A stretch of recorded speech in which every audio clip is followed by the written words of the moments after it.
KMTI, your sports leader in South Central Utah, now presents Snow College Badger Sports on the radio. This sports broadcast is brought to you by sports-minded sponsors throughout South Central Utah. And now let's get started with live sports play-by-play action on KMTI Radio.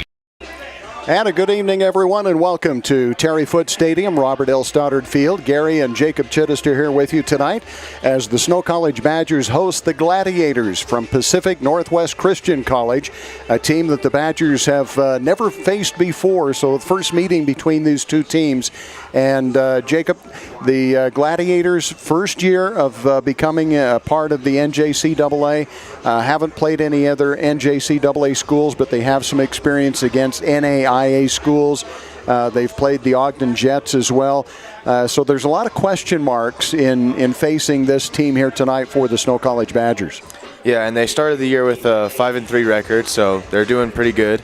But Snow has been also doing a great job this year at 5-2, and they have a really good offense, scoring 30 points a game, an average of, and their defense much better. A really good defense here. They only allow 14.7 per game. You mentioned that defense. That defense has really won several games for Snow College. They've, as you mentioned, only giving up 14 points a game, but giving up only 6 to Dodge City when the offense really struggled and played the first 3 quarters without getting any points on the board. So the defense has played an important part with that. Let's take a look at the NJCAA rankings, because the Badgers did move up after the win last week. They moved up from number 8 to number 6. They find themselves behind Hutchinson Community College, still undefeated, ranked number 1. Iowa Western, who the Badgers lost to by 7, is undefeated, ranked 2. Kilgore College at number 3. And Trinity Valley Community College at number 4. And good news for the Badgers there. Trinity Valley lost earlier today in a game 37-17 to Kilgore. So that could provide an opening for the Badgers to move up a little bit. Yeah, definitely. Go ahead. Snow lost to Trinity Valley in week 1, but week 1 it's you're getting ready. You may not be playing your best football, so maybe later in the playoffs, if they see him again, it should be a good game. I agree with that. In fact, the Badgers gave up a touchdown with less than 30 seconds to go in that game that they dropped by 7. So Jones College at number 5, Snow College 6, Butler at number 7, Mississippi Gulf Coast at 8, Iowa Central Community College, who dropped down from number 3 to number 9, and they have lost already today as well. So they'll probably drop again. And then Copia Lincoln Community College rounds out the top 10 for that situation. We'll keep an eye on the other games that are being played. Snow College, one of the later games, so most of them are either underway or have finished, but we'll have those scores for you coming up shortly. So a great matchup, hopefully today. The Badgers last week had their way easily over St. George Eagles, their first shutout of the season, 58-0. Yeah, just another showcase of that defense, just stopping them really good. And they only allowed 50 passing yards last week, and they really just held them good. And they had an interception. I think there was 2 fumbles they recovered and 2, and they never had to punt either. So they really just handled that game.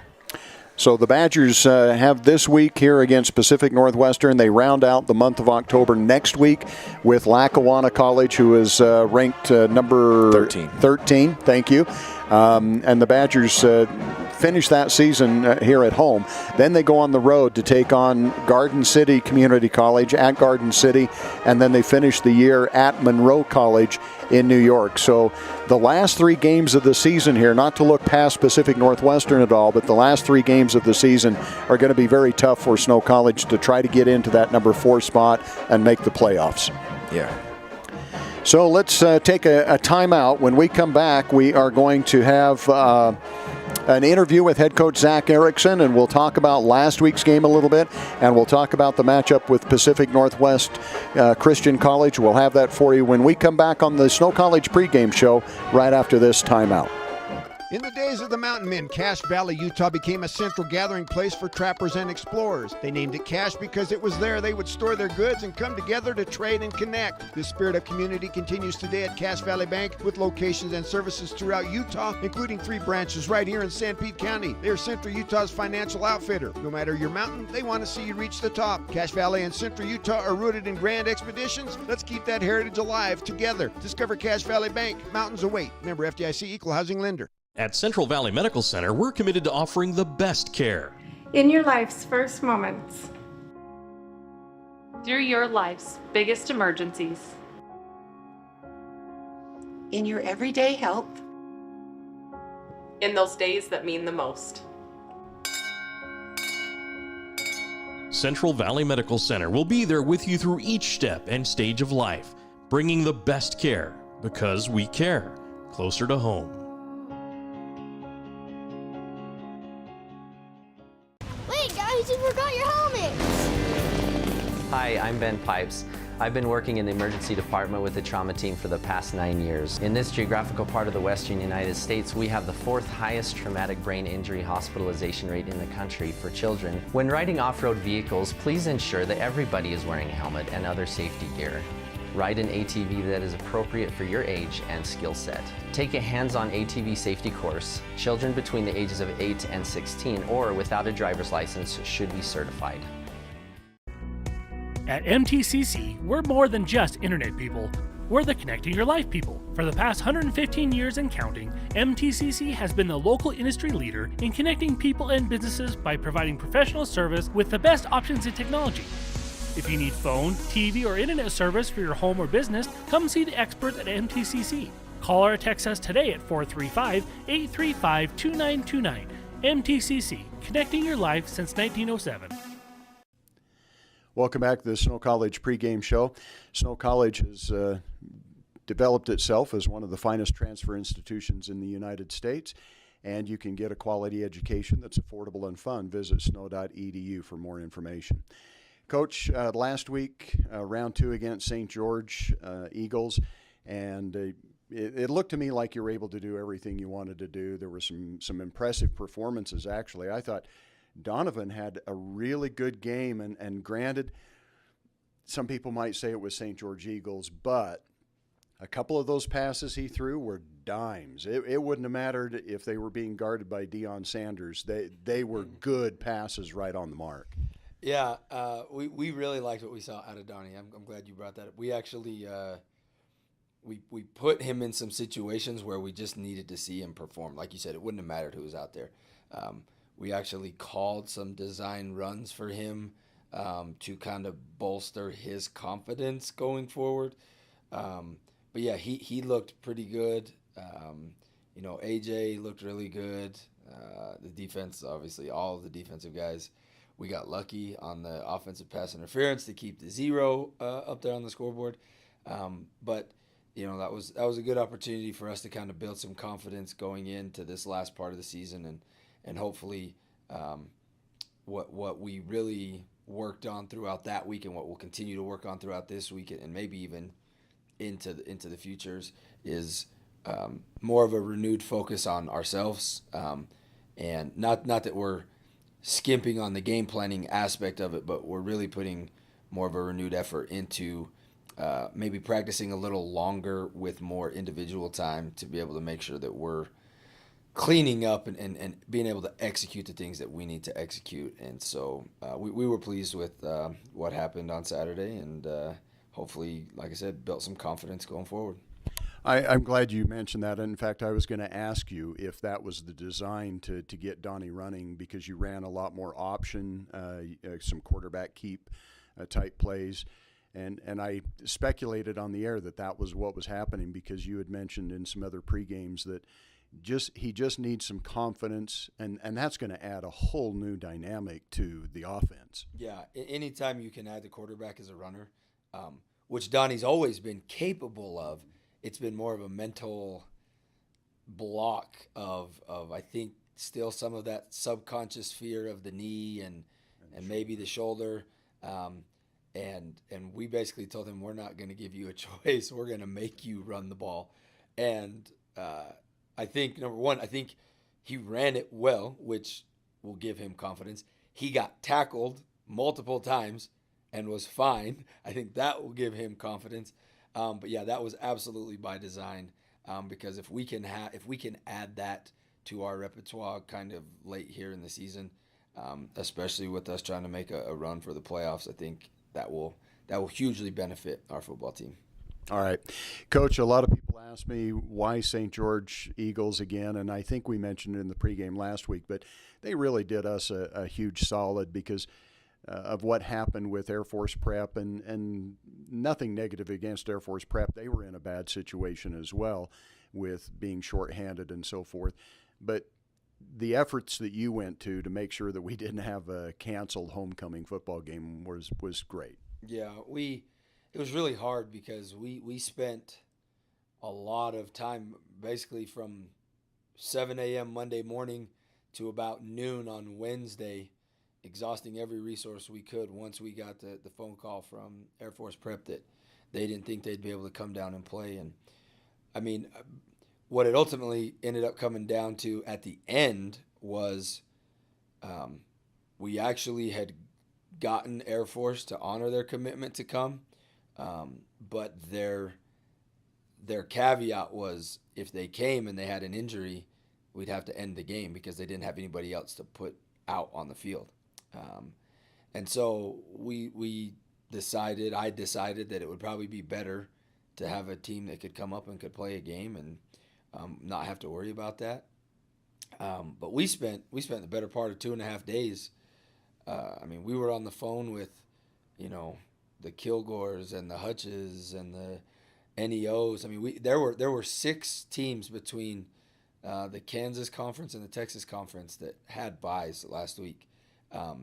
That while it would have been a little bit of a stressor to get everything arranged, it could have been done, and we had offered to help get things done as best we could, in helping to secure buses and to secure hotel rooms and all those type of things to get them here.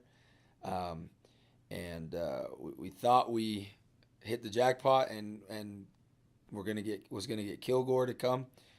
They said yes, that they would come, and then they called me back 8 hours later and decided that they just didn't want to play us. And so it was kind of frustrating, and that's been our battle since we've gone independent. And on paper at the beginning of this year, we loved our schedule, and it's only been one change, right? I mean, and it was Air Force for St. George, which in all reality, we would not have played that game had it not been homecoming. We would have taken the bye and still had a 10-game, because we put 11 games on the schedule this year.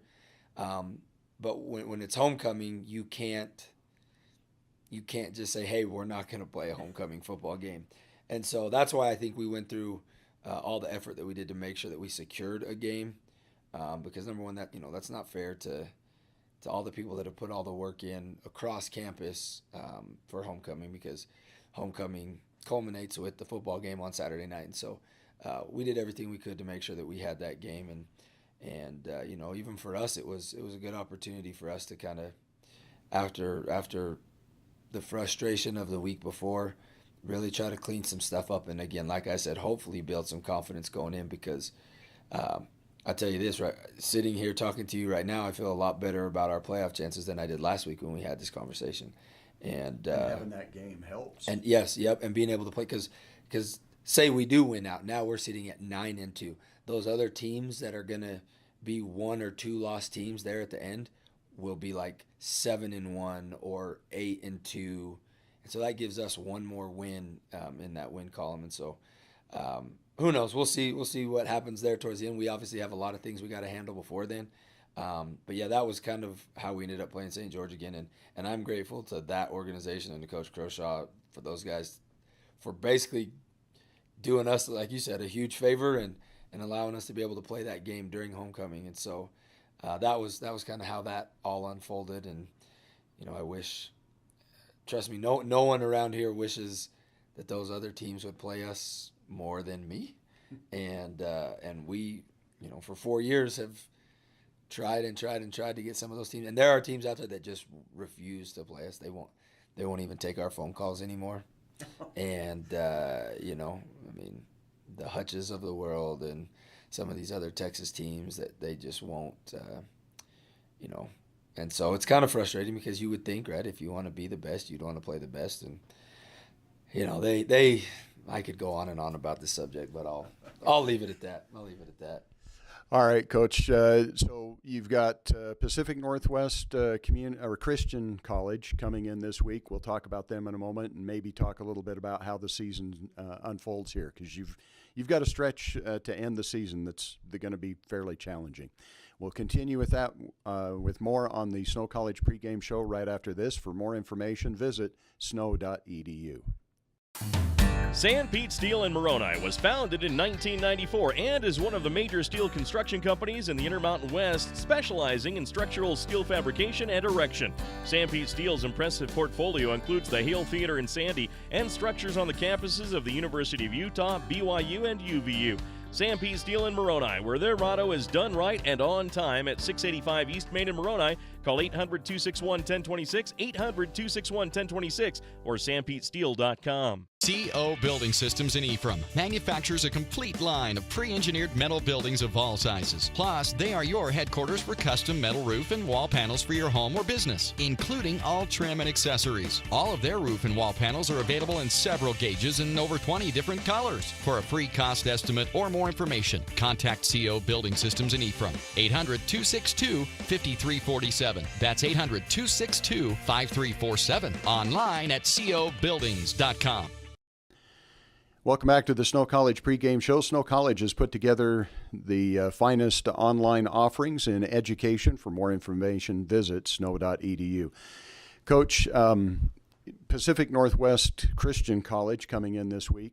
We've never played them before. It's a new program. How does this come about? Pacific Northwest started playing football last year. They're an NJCA junior college up in the state of Washington that wants to start getting football going. They're in a unique situation up there because they have a lot of they can operate as a junior college football program because they are a junior college, but they can then have a football program and play games because up in that area there's a lot of Division III schools, there's NAIA schools, and there's Division II schools that have JV programs. And so they've played 8 games up to this point. They've had a full schedule. They're 5-3 this year. Last year, I believe they only played 8 games last year, and I believe they finished maybe 5-3 or 4-4 last year in their first year in existence. And so, so they're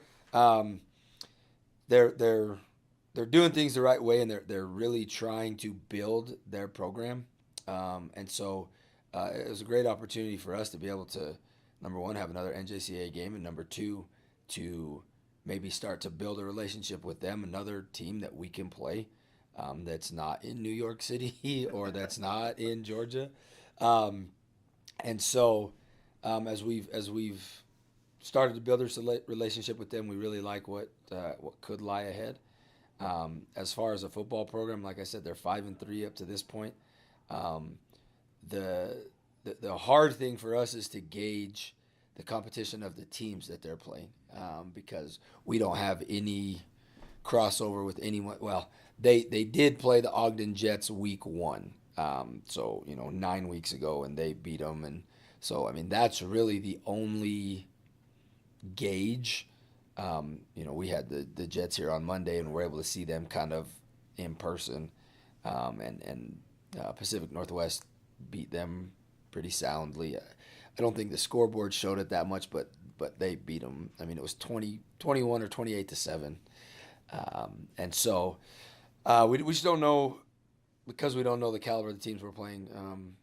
They do have some athletes. They have a quarterback that looks the part. He is an amazing athlete. He's a dual threat kid that can run and can throw. And they also have a running back that is fairly good as well. Defensively, they're pretty unconventional, actually. They're doing stuff that I've actually never seen. Really? I've been doing this 15, 16 years, and I've never seen a team play with a 5-high shell. So basically, they have 3 safeties and both their corners playing over the top, and then they've got 3 guys underneath. So it's almost like it's a 3-3-5. But usually when you get a 3-3-5, you get one of those safeties that rolls somewhere, right, to add to, so you get somewhat of 7 guys in the box or an added run defender. They don't do that a lot. They do it some, and so that's kind of where I'm guessing that they're basing out of. But it's interesting. And so we should be able to run the ball. If they're going to do that consistently, you should be able to run the ball. But they're basically, from what it looks like, they want to keep everything in front of them. They don't want to give up the big play, and they want to rally to everything. And so it's a little unconventional. So we got our work cut out for us game planning wise, offensively. And like I said, defensively, anytime you have a quarterback that's a legit dual threat, that gives you headaches. And so, like I said in the first segment, we're trying to find the happy medium with focusing on ourselves while still making sure that we have a good game plan and that our guys know what to expect come Saturday.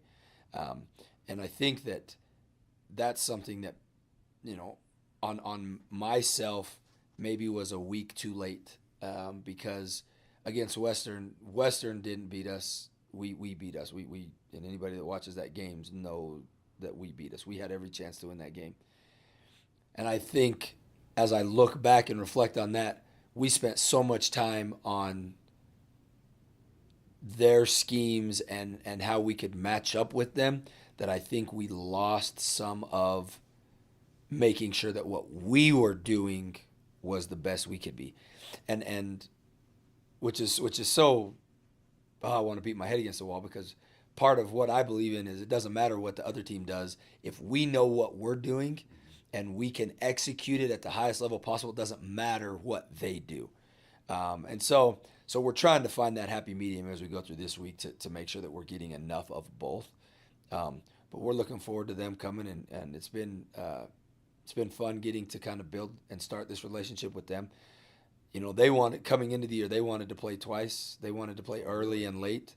And home and home. Yeah, yep. And I suggested to them, I said, let's play once this year, and then, I'm not opposed to playing twice. I'm not, but let's play one time and let's see how this thing goes, see how you match up, see how we match up, and then maybe, next year we get to have maybe that conversation, because that would be something that would be good for us, right? If we could eliminate non-NJCAA teams from our schedule, I would be all for that, right? Make your schedule so exactly, yeah. And so we're looking forward to Saturday. It's going to be it's been a beautiful weekend. It's going to be a beautiful night, and we're excited to be able to just have one more opportunity to play football. And we've loved what has happened, kind of the way the schedule fell this year, where this whole month of October we've been able to be home and will be home. And whoever is in charge of the weather has blessed us significantly, because this is one of the most pretty Octobers I can remember in a long time. So we're excited to be back out there. Now, you mentioned the running game. That sparked a question in the back of my head. We didn't see much of Spencer Lambert at all. Was that, is he banged up, just taking the opportunity to give him a break? Yeah, so both. Against Western, he had banged up his ribs pretty good. Okay. He was available. He did, he had a couple carries. Right. We just didn't want to subject him to that. So we let AJ take the bulk of the carries. And we also, and then Austin also tweaked his hamstring in practice last week, or his groin, excuse me. And so we literally were down. We were minus Hiram, minus Austin, and Spencer was like emergency. And so that was why you saw AJ getting the bulk of the carries. I mean, and because he has earned them. He's a great back. But we're hoping kind of an injury update. We did see Hiram at practice yesterday. Okay. Not full go, but was able to get through the indie portions of practice and felt good and looked good. And so still don't know if we'll see him this week, but he wants to play this week. Very competitive. Yes, young man, yes. And that may be my call to hold him for one more week, because like you had brought up, we don't have an easy haul to finish this off, and so we need to be at full strength as best we can. And so we would expect to get maybe Austin and Hiram back within the next 2 weeks. You'll see Spencer back to full strength this Saturday, and so we'll kind of have the two-headed monster of those guys, and then we'll see what happens with the other guys in the backfield. Okay. One of the things that Greg Sterner and I mentioned specifically at halftime of last week's game with St. George, I asked him, you get to be Zach Erickson, what do you want to have happen come out here in the second half? And I think we both agreed at least what we thought you would say, and number one was get out healthy. I mean, the game was well at hand, and I think you're probably hoping for the same kind of thing here. You got to win the game first off. Yes. And it's not a given that it's, but if you can get control of the game, health is one of the most important things, finishing up with Lackawanna, Garden City, and Monroe. Yeah, that's exactly right. And, you know, It's been a tough year. Yeah, this has been a weird year. I mean, obviously, you know, you look at some of the really big ones. You know, you lose Ethan to an ACL, you know, no secret that I thought he was probably one of the best football players in the country this year. Our best corner in Trammell goes down with an ACL, and he's out for the year. Then there's some that you know never even saw the field. I mean, Tyler Brumfield, who we expected to be probably one of the top offensive line prospects in the whole country, never has seen the field this year. Has been battling a knee issue. Then there's guys that are playing through, which it's a tough deal because you want them to be able to take the reps and to be fresh for Saturday, but at the same time, you know, in Tuesday's practice this week, we only had two offensive tackles. We had one left tackle and one right tackle that were able to take reps in our team segment. And so you're exactly right that health is a huge part of what's happening at this part of the season. And as our depth, I like our depth. We are deep in some spots, and some spots we're not that deep. And you've had to get deep. Yes, exactly. We've had to find guys that could play. And so, you know, I would agree with you. We're going to do what we have to do to win. That's obviously, like you said, that's what we have to do from here on out. But if we get the opportunity to be able to rest guys or hold guys out, we need to be able to do that because, you know, Lackawanna is 6-1, and you know they're always a tough team. And Garden City's record is a complete revelation of how good that football team is. When you turn their tape on, they have Division I football players all over the football field. And then Monroe, they're kind of a hit and miss, up and down team. You know, but that's a tough road trip. Yeah, I mean, you got to go to New York City to go play that game, and so, you know, not that we're looking past Pacific Northwest, but for us to accomplish what we think may still be in the cards for us, we've got to be healthy to do that. And so hopefully we can execute at a really high level, and maybe, you know, for a few drives at the end of the game or a quarter, who knows, be able to kind of rest some of those guys so that we can maintain their health throughout the last part of the season. All right, Coach, good luck to you. Tough way to finish the season here, but one win at a time. We'll be back with more on the postgame show right after this.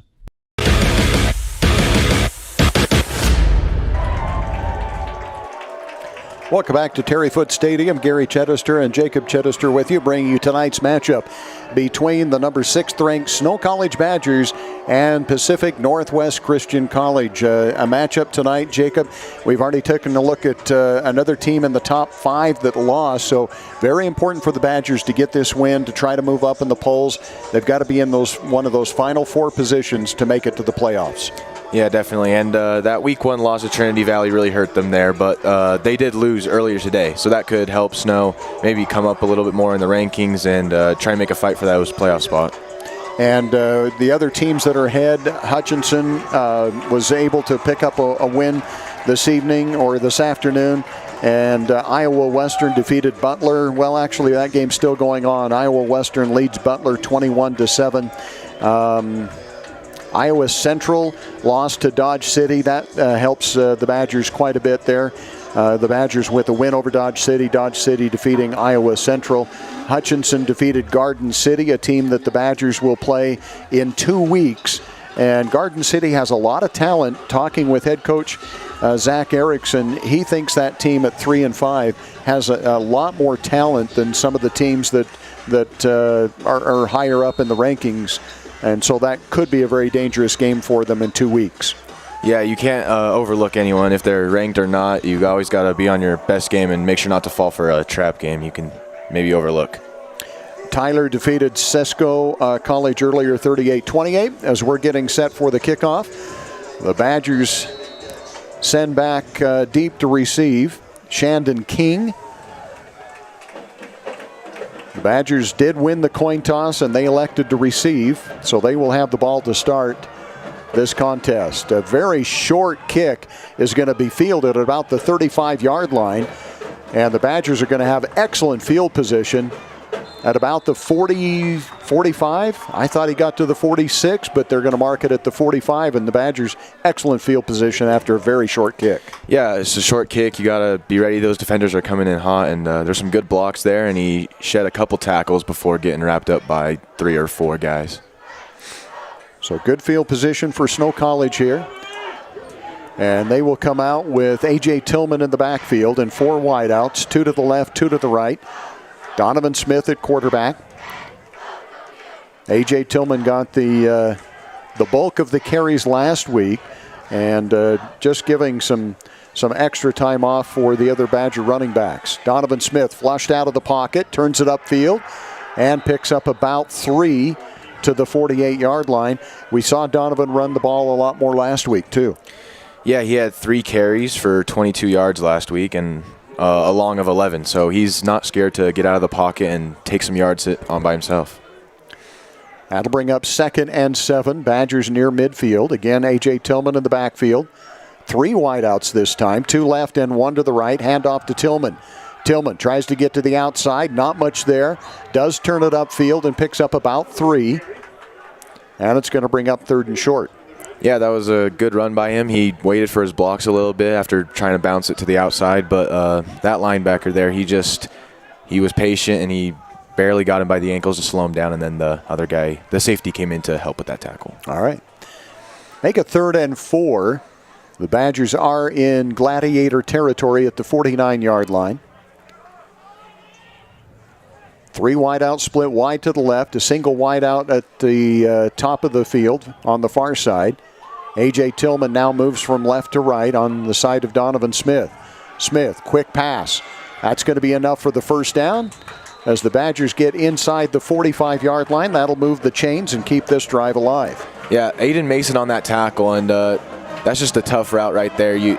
He was playing off pretty far, and the little hitch there to get the first is going to be enough to get that first down for that. Amir Magruder on the catch for the Badgers. Again, trip split wide to the left. Now an empty backfield for the Badgers. Donovan Smith has 2 wideouts to the right, 3 to the left. Back to pass, has time to throw this time. Goes deep over the middle, incomplete. Intended out there for DJ Overstreet, but just led him a little bit too much to the middle of the field. Yeah. And it'll bring up 2nd and 10. Monte Coos on the coverage there, just a little overthrown. He couldn't make a play on that one, but some good blocking by the O-lineman. He had a clean pocket there, just a little overthrown. Badgers now come back with 2 running backs in the backfield. Spencer Lambert in And they hand it off to Lambert. Lambert straight ahead, and he gets back to the line of scrimmage, and that is about all.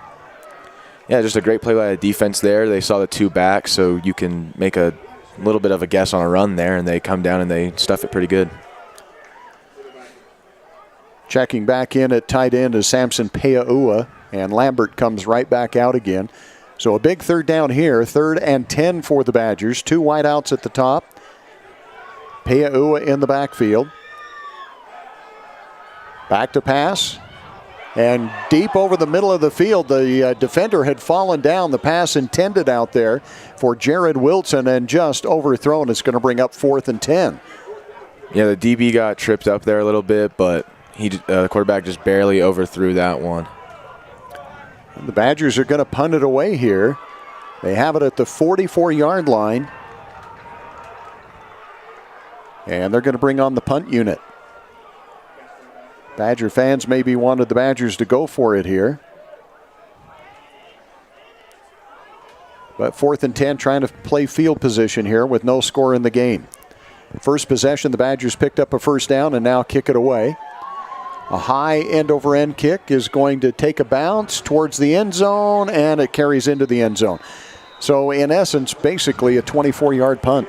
Yeah, you know, he kicked it really high and tried to get that to pin him deep, but the returner there, he just let it bounce right into the end zone. Some Snow players almost got there to pin him at the 1, 2 maybe, but it just barely bounced into the end zone, putting him at the 20-yard line. Watching that replay, it looked like the punt coverage team kind of lost track of the ball.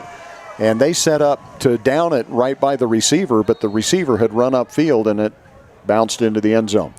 So first time we're going to see the Gladiators here. They have the ball 1st and 10 at their own 20. And that pass is going to go out of bounds. Intended out there for Austin Stoddard, incomplete. Looks like E.J. Hawkins, the quarterback. Pacific Northwest Christian College out of Kennewick, Washington. And they are in their first year of NJCAA play. Picking up a lot of their players from the Washington area. Washington does not have any community colleges or JCs that play football. Handoff run play this time. And getting back to the line of scrimmage is about all. A late flag comes in. On the carry is Malaki Miller. Now, there were some schools in Washington that did have community college back when I first started doing the play-by-play. Walla Walla had a college that played football, Walla Walla Community College, and also Wenatchee College. Yeah, but it's tough for a recent, just a new team like this. It's really tough for them to get positions like O-line. They'll get a good quarterback, wide receivers, running back, skill positions, but the O-line and D-line can really struggle on a new team like this. Good point. Badgers get called for a face masking penalty. That's going to be a first down for the Gladiators. Moves them out to the 35-yard line. Mix up in the backfield. Ball loose. And coming up with it is E.J. Hawkins, the quarterback. Well, it looked like Hawkins. They list him as a wide receiver. I might not be seeing that number correctly. That's got to be Eric or Johnny Fomos. Yeah, my mistake. That's a Johnny Fomos at quarterback. 16, not 18. Yeah, just a broken play there. They had a man in motion, and the running back might have been on the wrong side or had a wrong step because they just ran right into each other and fumbled. Lucky to recover that one. That's going to be a loss of 5. Back to the 31-yard line. 2nd and 15. Badgers shift defensively. Back to passes Fomos, going to throw downfield. Got a man out there. Badgers back there as well. And coming over and knocking it down is the Badgers safety. Yeah, this quarterback here, he's just taken one step back and he is throwing it deep. That was in double coverage, but honestly a really great ball. That safety just made a really good play on it, almost intercepting it. And that's a new quarterback in there. Henry Mercado is the one that actually threw that pass. So already a substitution at quarterback. Henry Mercado, 5'11", 175-pound quarterback. 3rd and 15. He scrambles out of the pocket, signals downfield. Now they're going to throw back across his body. Badgers are over there defensively. And the pass is going to be incomplete. And it's going to bring up a 4th down.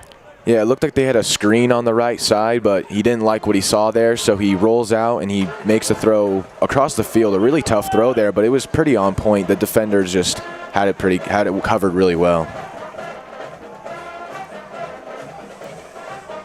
So a punting situation.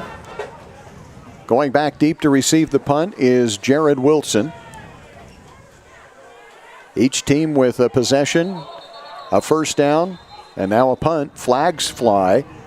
They stop the play. That's got to be illegal procedure.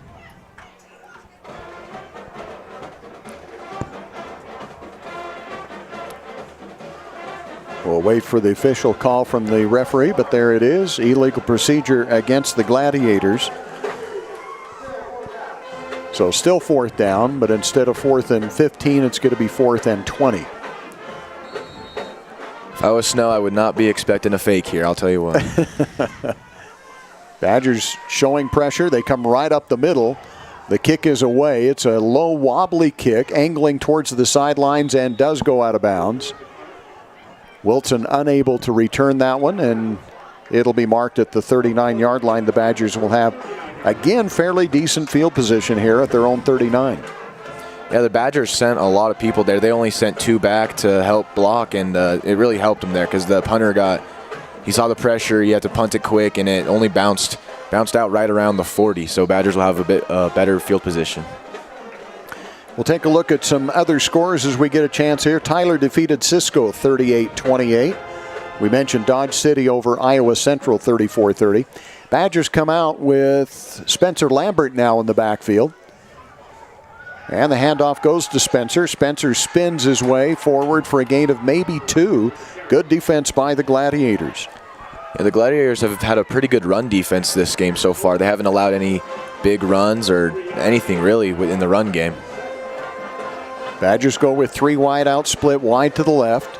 Again, Lambert in the backfield. And Amir Magruder at the top of the screen. Pass out to Wilson. Wilson breaks a tackle, makes another nice move. Gets near midfield. He should have the first down. And the Badgers will move the chains. Yeah, there's a quick bubble pass there and some pretty good blocking downfield by some wide receivers there. And he just made a really great move on that second defender there, juking him in, and then he gets taken down just past the 50. Good pressure by the Gladiators. Almost got a hand on that pass. Now the Badgers run 3 wide out split to the top of the screen. And again, Lambert in the backfield. He now moves from left to right. Donovan Smith looks like he changes the play here. Handoff goes to Lambert. Lambert bounces it to the outside, turns it upfield, lowers the shoulder, gets inside the 45-yard line to the 44-yard line. That's going to be a gain of 7. Make it 6, excuse me. Yeah, he's going to bounce to the edge there, and he's going to be tackled by Moses Pio. Lambert running hard. So second down, Badgers back into Gladiator territory. Io Shotamide King split wide to the left, trips to the right. Lambert out of the backfield, but Donovan looks downfield, now throws it late for Amir Magruder, incomplete. And Lambert was wide open on the near side of the field here. Yeah, he had a little leak out to the left, and it was a quick check down that he could have taken, but he sensed a little bit of pressure, and he throws it out to the right, and the wide receiver just was not looking to the ball yet. Lambert might still be running had he come to the near side with that pass. There was no one in the area for that one. 3rd and 4. Gladiators show blitz. The Badgers have 2 wideouts to the right, 2 wideouts to the left. Wilson in the slot to the left, and Lambert in the backfield. Lambert stays in to block. Now deep over the middle of the field. Caught by Wilson. He's got it. That's all the way down to the 21-yard line. Nice catch by Jared Wilson. Yeah, Lambert was yet again open on that check down, but QB had other plans, and he found the man deep down at the 20-yard line. And what a great catch right there. 2-man in the area, but he still comes down with it. Jared Wilson has quickly become, I think, the favorite receiver of Donovan Smith. 2 wideouts right, 2 wideouts left. Play action to Lambert. Smith looks to the left, goes to the end zone. That was almost intercepted, and Io Shatamite King comes over and knocks it away from James Sherman. He almost became the defender on that play. Yeah, he read it pretty well. He followed him down to the end zone. He didn't bite on it too hard, and he just saw that ball coming, and he made a great play on it. The wide receiver almost had to play defense there to make sure he didn't intercept it. 2 wideouts left. 1 wide out right on 2nd and 10 from the 21-yard line. Badgers with the ball near the red zone. Quick pass out to Wilson. Wilson turns it upfield, breaks a tackle. It's a foot race, and Wilson, it's going to come back. We're going to have a late flag from the downfield official, and that's going to bring it back. Instead of a touchdown, the Badgers are going to be looking at 2nd down and 20, I believe. Well, it depends where they're going to mark that. It's probably going to be 2nd down and about 14, maybe. Is it holding? It is. So a holding nullifies the touchdown. Yeah, holding on plays like these, it's a bit more common than other plays. You have a quick screen out, either a wide receiver or lineman gets caught holding there, but that's a costly penalty there. They punched it into the end zone on their 2nd drive, but it's going to be taken back. So that was marked from the spot of the foul. It'll be 2nd and 11 from the 22-yard line. Trips to the right. Lambert in the backfield. Play action to Lambert. Lambert's open again out of the backfield. They go over the middle to Jared Wilson. Wilson makes the catch inside the 15-yard line to the 14. So that's going to be a gain of about 8. Yeah, Lambert's been getting a lot more reps in this week than last week. Last week he only had 5 rushing attempts, and he's been in this game a lot, and he's had a lot of open checkdowns. Big 3rd down here for the Badgers inside the 15-yard line. Trip split wide to the right. Lambert to the right of Donovan Smith in the backfield. And at the near side of the field is Shandon King. Now Lambert moves from right to left. 10 seconds on the play clock. Man in motion. They run the jet sweep to the near side of the field. Not a lot of room there for DJ Overstreet or Tyreek Carter, but Carter gets it very near the 1st down. They're going to say he has it at the 11-yard line. Yeah, he had intentions of bouncing it all the way to the outside, but there was the defenders made a great play on the outside. He had to cut back. A couple of his teammates got blocked for him, and he got the 1st down. So Carter picks up the 1st down. 1st and 10 for the Badgers. Donovan Smith back to pass, has time. Now he's going to move out of the pocket, throw to the end zone. He's got a man out there. Touchdown, Snow College. Badgers are on the board. And is that Tyreek? Tyreek Carter, I believe, on the reception here. We'll watch the replay. Tyreek went on a post pattern and then worked his way back. It is Tyreek Carter with the touchdown. Yeah, just he gives a little shifty in the pocket there, rolled out and made a great pass in the end zone. So the Badgers on board first here. Extra point is on the way, and the extra point is good. The Badgers lead it as the Badgers get into that Mountain America Credit Union end zone. Mountain America Credit Union guiding you forward with affordable financial services and expert advice. Details available at macu.com. We'll be back with the kickoff in 30 seconds. In the days of the Mountain Men, Cache Valley, Utah became a central gathering place for trappers and explorers. They named it Cache because it was there they would store their goods and come together to trade and connect. The spirit of community continues today at Cache Valley Bank with locations and services throughout Utah, including 3 branches right here in St. Pete County. They're Central Utah's financial outfitter. No matter your mountain, they want to see you reach the top. Cache Valley and Central Utah are rooted in grand expeditions. Let's keep that heritage alive together. Discover Cache Valley Bank. Mountains await. Member FDIC, Equal Housing Lender.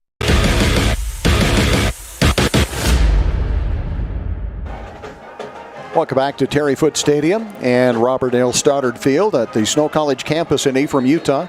Gary and Jacob Chittister with you, bringing you tonight's football game between the Snow College Badgers and the Gladiators of Pacific Northwest Christian College. Badgers are on the board and lead at 7-0 as we check that Utah Heritage Credit Union scoreboard. Kickoff carries into the end zone, and the Gladiators will take over 1st and 10 at their own 25-yard line.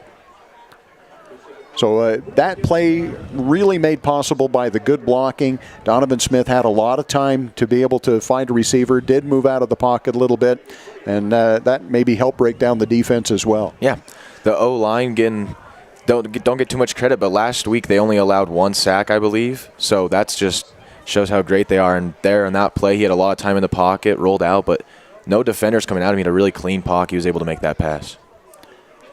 So we'll see if the Gladiators are able to answer. And they're going to try to go to the ground, and that's going to be a good gain out to about the 31-yard line, a gain of 6. Yeah, motion one of those backs out of the way, maybe make a few defenders overthink something and get a good punch up the gut for about 5 or 6 yards. Henry Mercado is in at quarterback, 5'11", 175-pound sophomore. And they pick up six yards on that play. Mercado with the single back in the backfield with him. 2 wide out, split wide to the right, a single wide out to the left. Mercado hands it off again. Another run play. That's going to gain maybe 2. And it's going to bring up 3rd and 2. Sherman on the carry for the Gladiators. So very close to a first down here. Call it 3rd and 2. Mercado all the way over to the sideline to get the play and now comes back in.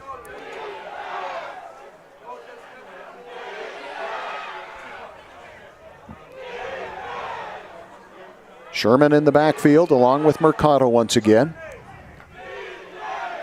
Mercado back to pass, has some time, now flushed out, can run for the first down if he wants it. The Badgers close quickly, but I think Mercado dives forward and is able to pick up the first down. He is right at the chains at the 35-yard line.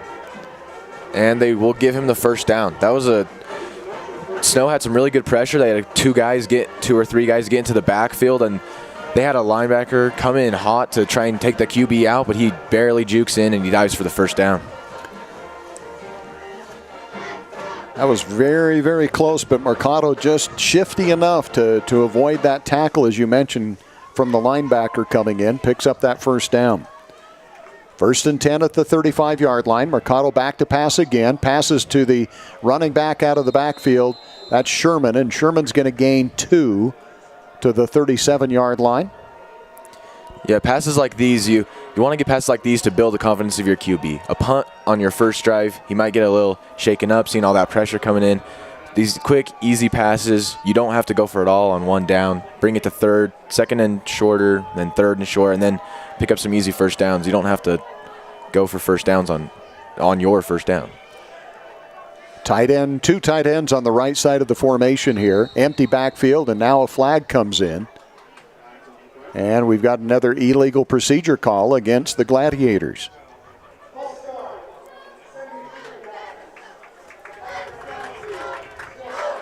Boy, that hurts. As you mentioned, picking up a little bit at a time. But now with that penalty, that puts you behind the chains instead of 2nd and 8. Now you're looking at 2nd and 13. Yeah, they were trying to stay ahead of the chains there with that quick pass. But with that penalty, they're going to be a little bit back, and that's going to put a little pressure on the QB to try and pick it all up in 1 or 2 downs here. Stockton Bramwell at safety moves up. Now he comes back more in the middle of the field. Trip split wide to the right. Mercado back to pass. Makes a quick pass to the tight end who breaks a tackle and fights his way for the first down. He's out to the 47-yard line. Nice reception. E.J. Hawkins on the reception. Yeah, that was just a really good catch from him. The QB was rolling out to the right real quick, and there appears to be a flag on the play. Okay, an ineligible receiver downfield. One of those big linemen released a little bit early that time. That's too bad. That nullifies a great gain and moves it back another 5 yards. Yeah, penalties are really just hurting him on this drive. Moving back 10 yards already. So it's going to be 2nd down and 18 here. Ball moved all the way back to the 27-yard line. Again, Mercado in the backfield with his running back, James Sherman. Sherman now goes in motion, empty backfield. Mercado back to pass, flushed out of the pocket, sets up the screen, lobs it up high, and that's out of bounds, caught by head coach Zach Erickson. But he's not going to get credit for it. And it'll be 3rd and long. Yeah, they just had a simple concept here. It looked like 4 streaks and 1 hitch, but the QB didn't see anything he really liked, so he just tried to throw that one away and avoid a sack. Looked like he might have had somebody open underneath the coverage, Hunter Brumett. Yeah, that was a little hitch at around the 40-yard line, but he didn't. I guess he just didn't see it, and so he threw it away. Some pressure. Maybe that's why the defense coming in. Trying to avoid any more losses. Fake the jet sweep. Handoff goes straight ahead to James Sherman, and Sherman is swallowed up. That's going to be a loss of another 3 yards. Yeah, Snow didn't bite on the jet sweep. They just really blew up that run play, and he couldn't make anything out of it. So looks like they're coming out to punt. Yeah, we've got a new player back deep to receive the punt for the Badgers. Well, it's going to be Tyreek Carter, who has amazing speed, probably the fastest player on the Badger team. Badgers showing pressure again, coming right up the middle, a high snap. Punter is in trouble, rolls out, and now gets the kick away. That's an amazing kick considering the circumstances. Carter makes the reception at the 37, tries to set up the return, now comes up the middle. And he's going to get back to the 45-yard line. And again, the Badgers with excellent field position. Yeah, that punter, he saw a lot of pressure and he made a man miss and he rolled out and still got the punt off. And it got really far downfield. That was a great play by the defender, or a great play by the punter. Yeah, that could have been disastrous. And it was a pretty darn good kick considering the circumstances. Carter makes the reception at the 40, retreats to the 36. And then turns it upfield for the gain of about 5. So the Badgers have had great field position on their first 3 possessions here. At their own 45, their own 39, and now their own 46. Smith, quick pass out in the flats. Great defense out there by Jamori Harvey.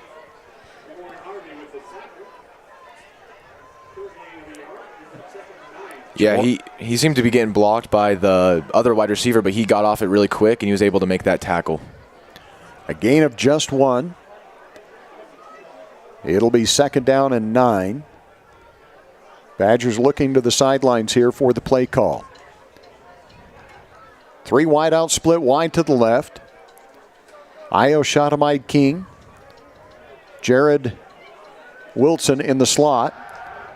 And the pass is going to be taken and a foot race, and nobody's going to catch DJ Overstreet.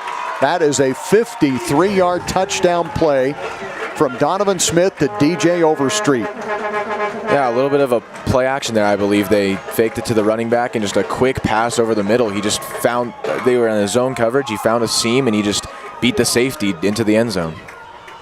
So the Badgers put back-to-back touchdowns on the board here. Getting into that Mountain America Credit Union end zone. Show your school pride with a Snow College debit card from Mountain America Credit Union. Available now at the Ephraim branch. Mountain America Credit Union, guiding you forward. Visit macu.com. The extra point is up. The extra point is good. And as we check that Utah Heritage Credit Union scoreboard, the Badgers lead it 14-0. Utah Heritage Credit Union for auto, ATV, mortgage, and new home construction loans. We'll be back with the kickoff in 30 seconds. At Central Valley Medical Center, we're committed to offering the best care.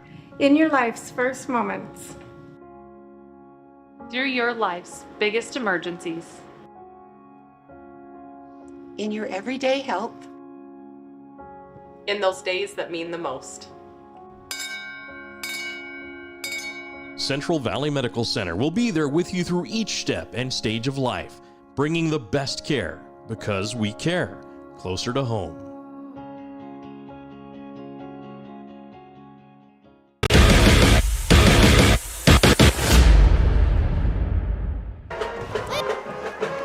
Welcome back as the Badgers set to kick off here, leading 14-0. And the kickoff is a high end over end kick over the head of the receivers, and it'll go out of the end zone. So on that touchdown, the Badgers also pick up a Douglas Dentistry first down. Douglas Dentistry in Ephraim should be your first choice in dentistry and oral health. From general to sedation dentistry, teeth whitening, and tooth replacement. Show off that smile. Call 435-283-3800.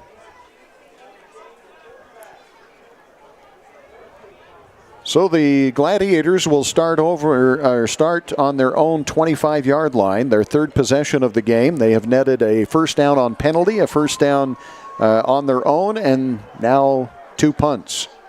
Empty backfield for Mercado, the quarterback. It's going to be a pass. A pass out in the flats, and the Badger defense comes up and just makes a devastating hit. Is that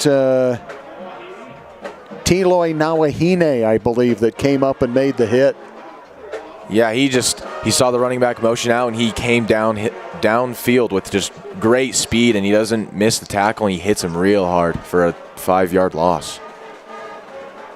So Tiloy Nawahine with a huge hit. That's going to be a loss of 5. Right back to the 20-yard line, 2nd and 5. New running back in the backfield is Jens Hilburn. Hand off to Hilburn. Hilburn tries to find some room and cannot. Yeah, another one of these plays where they motion a guy out and run it up the middle, but Snow is just not falling for it yet. Because another TFL on this play. Coming up to make the tackle that time was Demarion Holloway. As we are running out of time here in the first quarter. And I don't think we're going to get another play. I think the Gladiators don't have to run a play. 19 seconds on the play clock, 8 seconds on the game clock. And so that's how we will end the first quarter of play. We'll take this opportunity for a word from our sponsors as we check that Utah Heritage Credit Union scoreboard. Snow College 14 and the Gladiators nothing. We'll be back with the start of the second quarter in 60 seconds.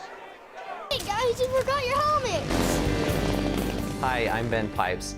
I've been working in the emergency department with the trauma team for the past 9 years. In this geographical part of the western United States, we have the 4th highest traumatic brain injury hospitalization rate in the country for children. When riding off-road vehicles, please ensure that everybody is wearing a helmet and other safety gear. Ride an ATV that is appropriate for your age and skill set. Take a hands-on ATV safety course. Children between the ages of 8 and 16 or without a driver's license should be certified. At MTCC, we're more than just internet people. We're the connecting your life people. For the past 115 years and counting, MTCC has been the local industry leader in connecting people and businesses by providing professional service with the best options in technology. If you need phone, TV, or internet service for your home or business, come see the experts at MTCC. Call or text us today at 435-835-2929. MTCC, connecting your life since 1907.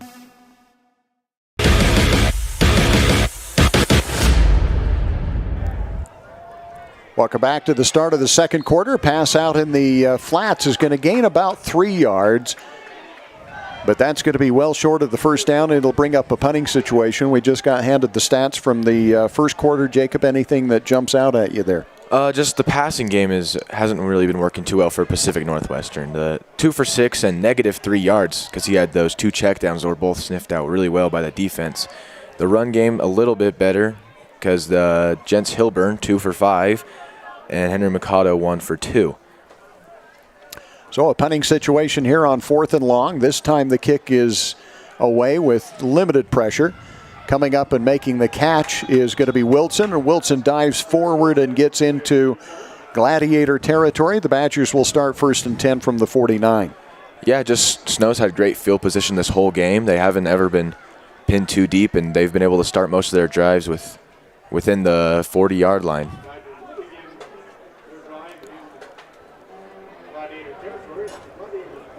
So one of the things that we talked about last week, Jacob, and you were here in the booth with Greg and I,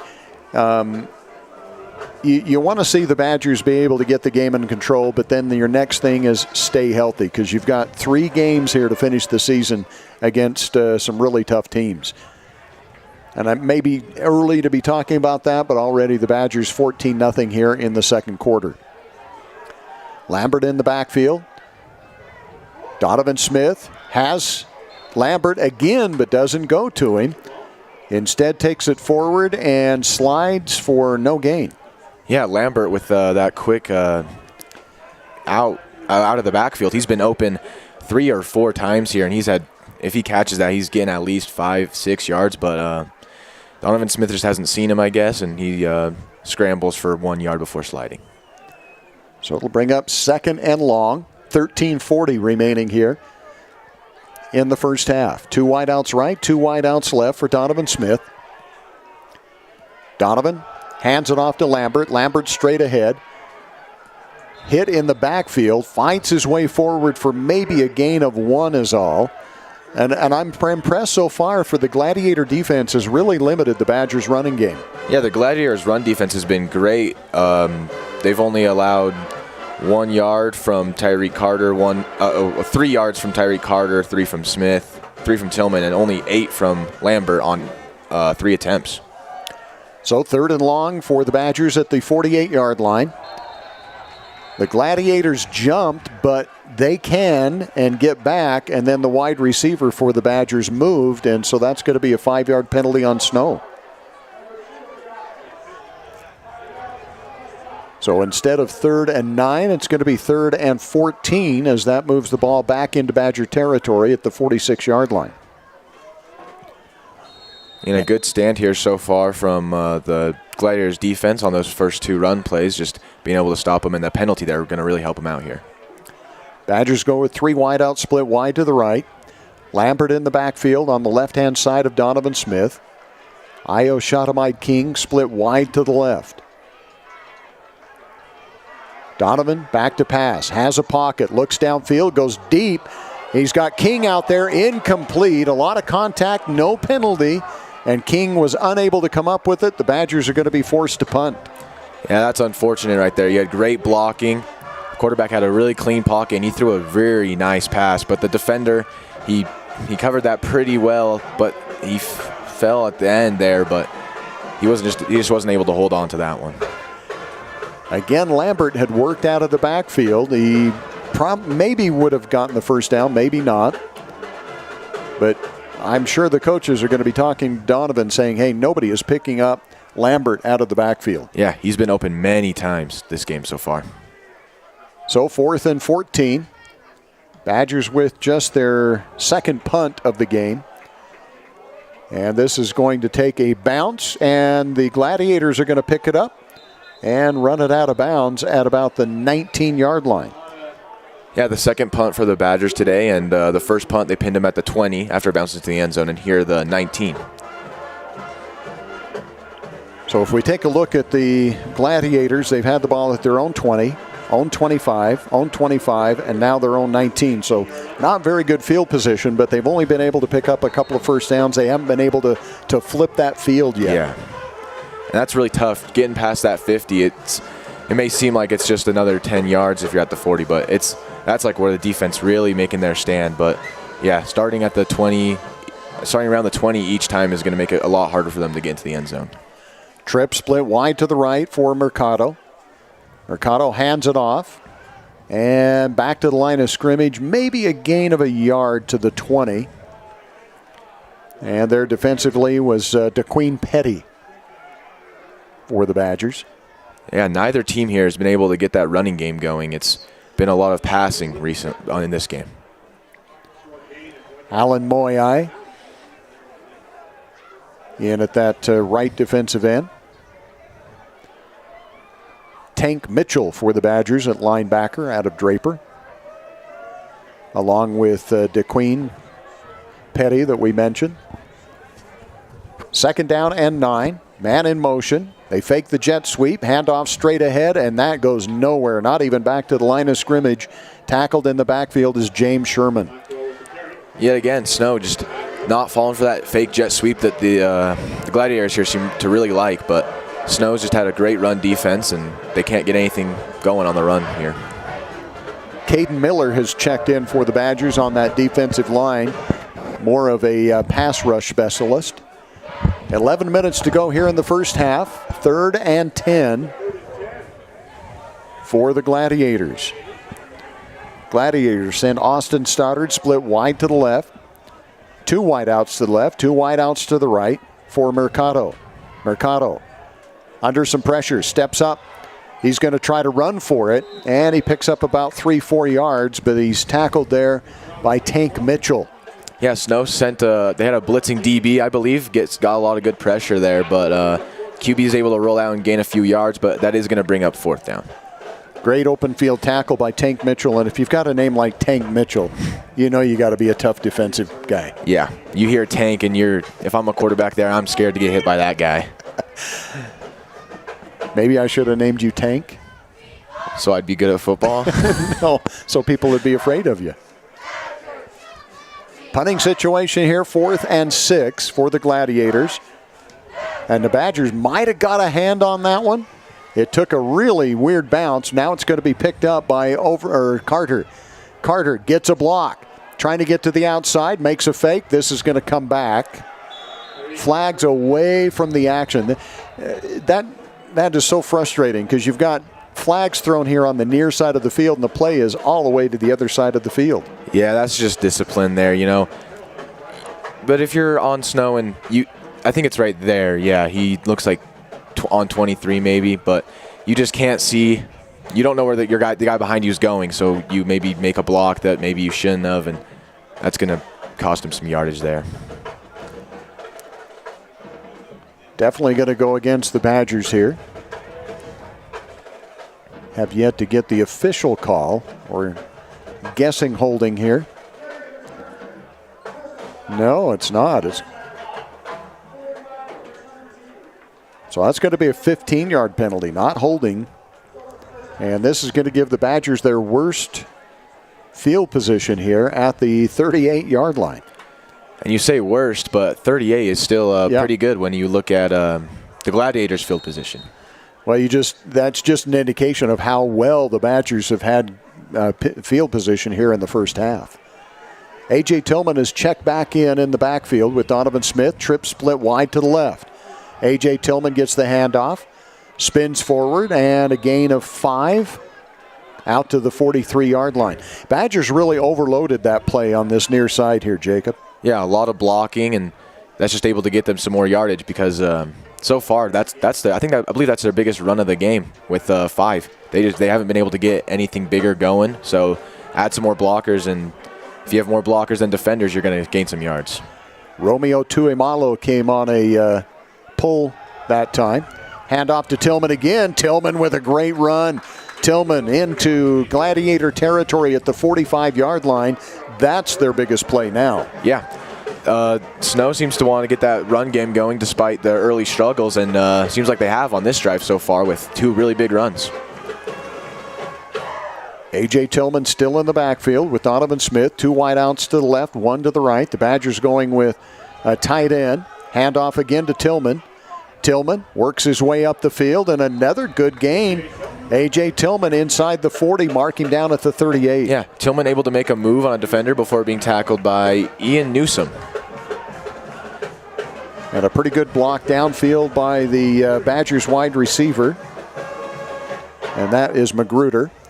So it's going to bring up 2nd and 3 after the 7-yard gain. Tillman out now getting a rest, and Spencer Lambert back in. 2 wideouts for the Badgers, 2 tight ends, and a single setback. Donovan Smith hands it off to Lambert. Lambert straight to the right side, turns it upfield at the corner, gets the first down. Inside the 35-yard line to the 34. Yeah, he's able to get to the edge before being shoved out of bounds by Alex Ramirez. So that moves it forward. Badgers come out with one of their tight ends. Pea'ua will stay in there.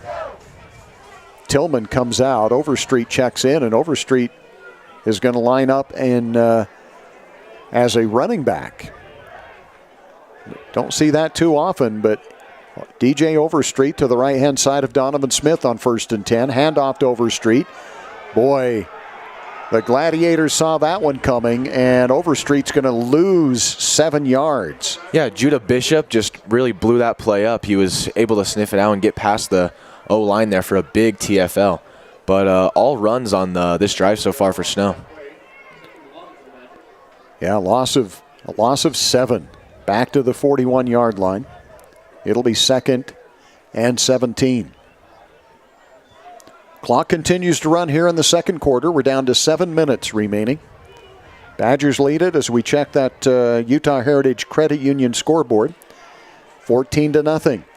Utah Heritage Credit Union for auto, ATV, mortgage, and new home construction loans. Jet sweep, fake to DJ Overstreet. Deep over the middle, got a man out there. Magruder, touchdown, Snow College, a 41-yard pass play to Amir Magruder. And Donovan Smith has had great deep balls this game. He's been able to sling it deep and with great accuracy. This one going for a 50-yard touchdown. First pass of the drive, and it goes for a touchdown. Extra point coming up here. So Amir Magruder on the touchdown pass. Donovan Smith, 3 touchdown passes here in the first half. And this might have to be kicked again as the Gladiators jumped into the neutral zone, but then the Badgers moved. And so it's going to move it back.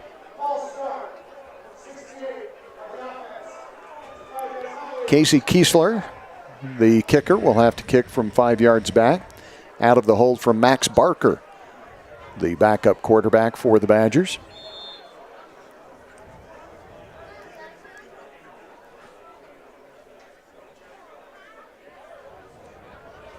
Snap is good, the placement's good, the kick is up.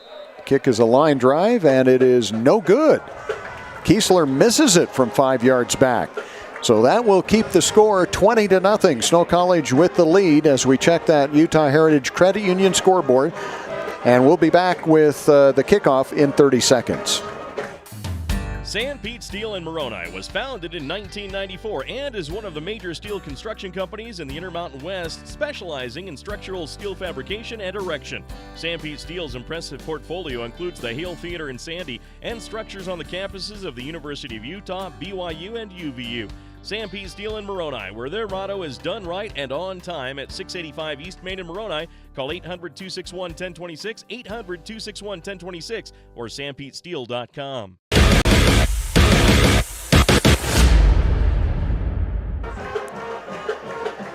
Getting into the Mountain America Credit Union end zone once again. Mountain America Credit Union guiding you forward with affordable financial services and expert advice.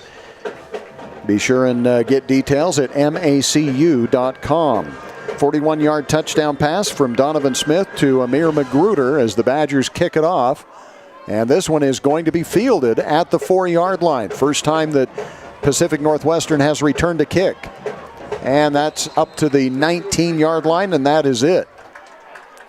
Yeah, the return's going to make one man miss, and he almost broke that second one there, but he was brought down by Christian Bailey, I believe. So the Gladiators will start 1st and 10 at their own 19-yard line. And again, on the touchdown pass, the Badgers do pick up a Douglas Dentistry first down. Douglas Dentistry in Ephraim should be your first choice in dentistry and oral health, from general to sedation dentistry, teeth whitening, and tooth replacement. Call 435-283-3800. 1st and 10 for the Gladiators. Man in motion. This time they do run the jet sweep. And getting back to the line of scrimmage, and not much more. Maybe a gain of a yard or two. Yeah, it looked like he had some room there, but he had to get really deep into his own territory to get to around the edge there, only able to get back to the line of scrimmage. Good help coming over there and good pursuit by the big defensive lineman there for Snow College. So give him a gain of 1, and that might be a little generous. It'll be 2nd and 9. Trips coming to the near side of the field for Mercado.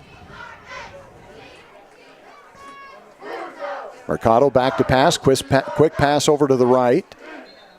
It's going to be caught for a gain of maybe 3.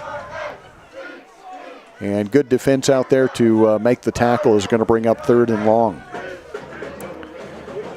Yeah, Snow, yet again, with really good pressure. He had to get that ball out real quick, but he was able to get 3 yards out of it. So let's call it 3rd and 7, or 3rd and 6, 3rd and 7. I'm going to go 3rd and 7. In the backfield out there is Malaki Miller for the Gladiators with Mercado. 2 wideouts to the left, 1 wideout to the right. Mercado back to pass, looks to the left, throws. Got a man out there high and incomplete, intended out there for Austin Stoddard. Yeah, the defender was playing a little off, so the wide receiver was able to get open underneath on a quick hitch. The ball was just thrown a little too high for him, and he sensed the DB come in and hot, and he just barely dropped that one. So another punting situation, and this has been exciting almost every time here because we've had some high snaps. We've had a lot of pressure by the Badgers on the punts. And despite all that, this punter has been able to get a lot of good punts and pinning, well, not pinning them deep, but he's been able to get he's been able to flip the field position. So 4th down here. Again, a lot of pressure. Kick is away. It's going to be not fielded by Wilson. Takes a great bounce. Wilson retreats all the way back to the 20-yard line. Makes a nice move up the sidelines. High step in his way. Breaks a tackle. Still on his feet. Breaks another tackle. He's got one man to beat. Jaron Wilson turns it back to the middle of the field. Jaron Wilson, touchdown, Snow College. But there is a flag on the play.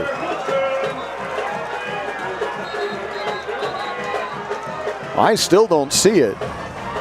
The referee's not moving, but I don't see the flag. Do you see it out there? I don't see it on the field. I saw it get thrown, but I don't know where it's at.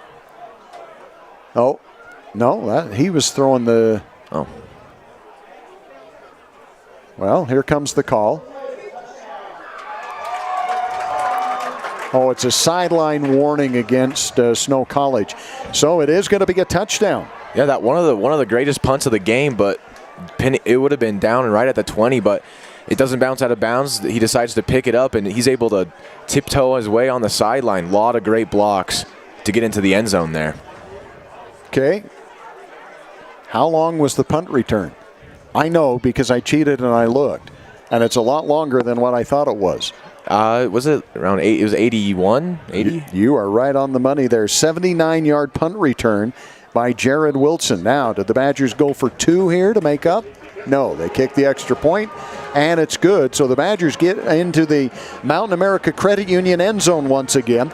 Show your school pride with the Snow College debit card from Mountain America Credit Union. Available now at the Ephraim branch. Mountain America Credit Union is guiding you forward. Visit macu.com. We're going to keep it right here. The point after is good, and the Badgers lead it by a score of 27-0. So we've seen 3 touchdown passes from Donovan Smith to 3 different receivers. Carter, Overstreet, and Magruder, and now a 79-yard punt return by Jared Wilson. Just the whole roster getting a lot of love in this game, getting everybody points on the board today. So at the 4:51 mark, as we check that Utah Heritage Credit Union scoreboard, Snow College 27 and the Gladiators nothing. Utah Heritage Credit Union for auto, ATV, mortgage, and new home construction loans. And the Badgers set to kick it off once again. And Pacific Northwestern just has not been able to get any momentum at all. The Badger defense has stifled them. Yeah, and that's one of Snow's biggest things here is their defense. That kick carries into the end zone, and it will be taken at the 25-yard line, which has been the best field position for the Gladiators, their own 25-yard line. So even when the Gladiators' defense is held and the Badgers have punted away, they just haven't gotten good field position. Yeah, just some good punts by Snow's punter here, even though he had no punts last week, so it's really good that he's able to still punt even having a week off. Yeah, really. So 1st and 10 at the 25-yard line for the Gladiators.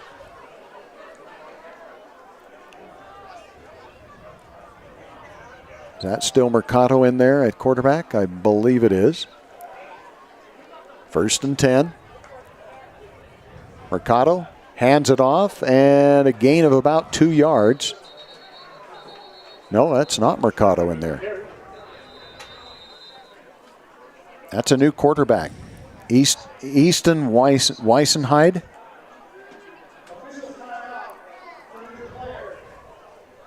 And we do have an injured player on the field. We're going to use this opportunity for a Central Valley Medical Center timeout. If you're having chronic knee pain from a worn-out knee, check out the new ROSA knee robotic technology, which is available at CVMC. Call 435-623-3200. The Badgers lead it by a score of 27-0. We'll be back after this timeout.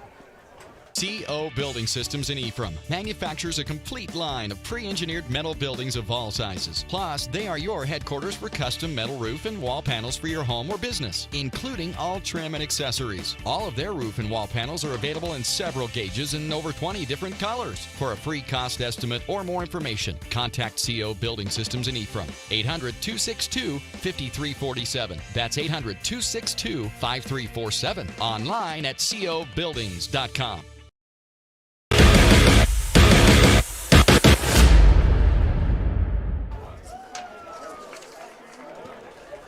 Welcome back to Terry Foote Stadium, Robert L. Stoddard Field, and taking a look at the last time the Badgers had a punt return for a touchdown, Jacob. It was by Taylor Larson, 72 yards, last in 2021 on September 11th. Weisenheide pass is overthrown, incomplete. That'll bring up a 3rd and short. So it's been 2 years since the Badgers have had a punt return for a touchdown. Taylor Larson, a great returner for Snow College. Had some good years here, receiving as well.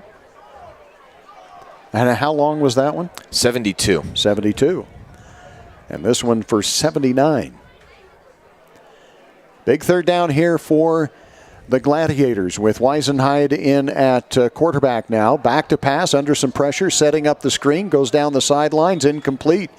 The receiver just really didn't look back for that until the ball had gone over his head. That was intended for Malaki Miller. Yeah, Snow sent an extra linebacker there, and he got through unblocked. He almost had a sack there, but the QB's able to get it out, and the wide receiver just was not expecting to pass that early, and he wasn't able to see it or make a play on it.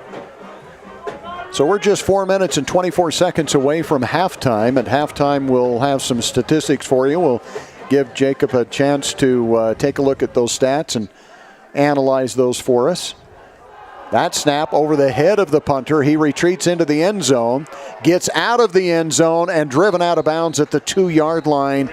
Almost maybe better off taking the safety there, Jake. I don't know. Yeah, being pinned that deep, I don't know. Snow's going to be on the 1-2 yard line. It's going to be 2 points versus 7 here, but the punter, just good situational awareness there. He was able to save a safety there.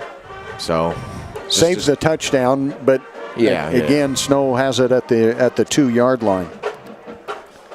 Yeah, this punter's had a stressful day today.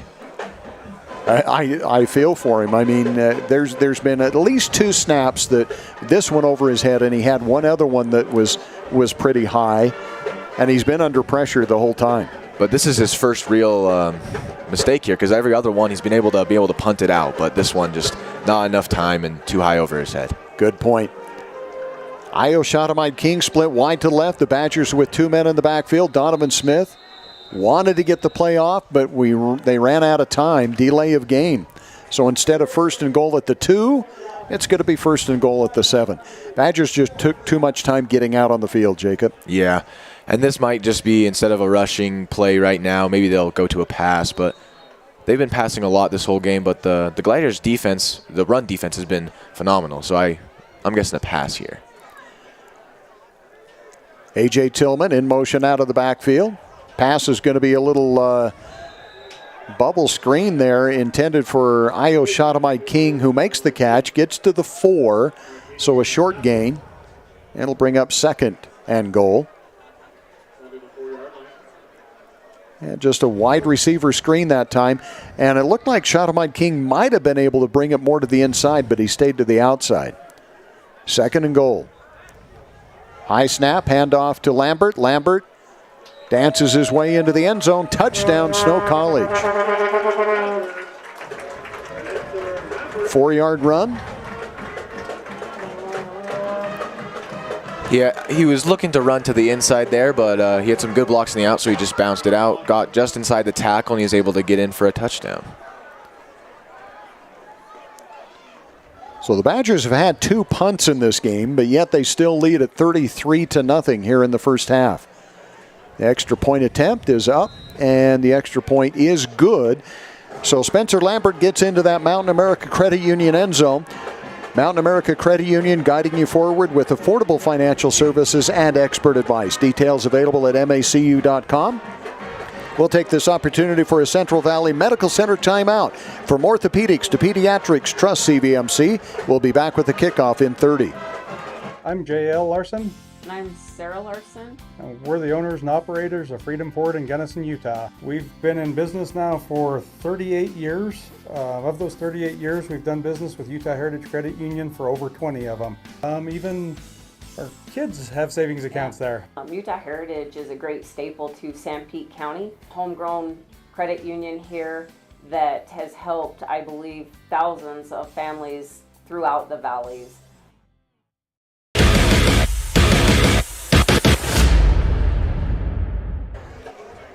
Welcome back for the kickoff. Snow College Badgers again getting Mountain America Credit Union end zone.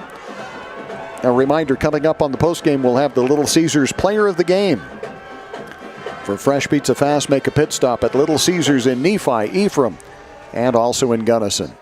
This kick is going to be caught in the end zone, and it's going to be returned out of the end zone. Maybe not the wisest of decisions. And the Gladiators will have the ball 1st and 10 at the 9-yard line. Yeah, the return man, he seemed to want to maybe help his team get some better field position instead of being pinned back as much as they have. But he fumbled it in the end zone, picked it up, and he only gets back to around the 10. And that might be a generous spot because he was driven out of bounds at the 8. But the official wanted to move up the field and make sure there wasn't anything happening on this side of the field between players. But they mark it at the 10-yard line. 1st and 10 for the Gladiators. So when you think the field position couldn't get any worse, it does. High snap, quick pass on a slant route, incomplete. Intended out there for E.J. Hawkins. Looked like a little bit of an RPO out there, and the pass looked open. He just threw it a little, I don't know here. He threw it a little too hard, and the wide receiver wasn't able to catch it. Austin Stoddard, actually the intended receiver that time. Incomplete. 3 minutes and 30 seconds remaining here in the first half. Snow College Badgers 34 and Pacific Northwestern Christian College 0. And I believe this is the 3rd quarterback we've had for the Gladiators, Easton Weisenheide. Handoff, trying to work his way back to the middle of the field, intended to the wide side. And fumble on the play. And a good job by the big offensive lineman, number 72, I think, that came back and picked up this fumble. Let's watch this again and see if we can come up with the person that comes up with it.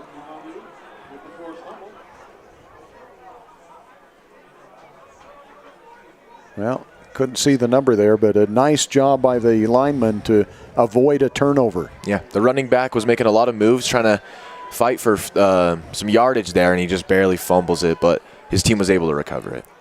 3rd and 11. Again, Weisenheide, the quarterback, back to pass, under some pressure, throws deep downfield. Got a man out there, but the Badgers coming up with the interception. Yeah, the quarterback was dropping back, trying to get a good pass there from a lot of pressure, and he just barely underthrows the streak there, and the defender was able to make a play on it and intercept it. Jet Solomon with the interception. I wasn't sure that Solomon knew the ball was in the air, and at the last minute he turns around, he was in perfect position and comes up with the pick. Yeah, just a great, quick reaction time to be able to pick that off. So the Badgers will start at the Gladiator 40-yard line after that interception. It's another case of field position in this game. The Gladiators have been pinned deep, and then the Badgers have been able to have just great field position. And that's the first turnover in the game. A.J. Tillman in the backfield with Donovan Smith. Donovan back to pass, has some time, now flushed out of the pocket. This is going to come back on a holding call, but what a great one-handed catch by Jared Wilson. We got to see this again, even though there's a holding play here. Watch this one-handed catch, Jacob. Wilson right near the sidelines. Yeah, he stops the ball with one hand and he's able to reel it in, but if I'm him, I'd be pretty disappointed that doesn't count. A holding call is going to bring this back against Snow College. So the Badgers have provided a lot of time for Donovan Smith, and that time just got caught with the hold. Yeah, the O-line's been doing great this whole game, and that's one of their first penalties.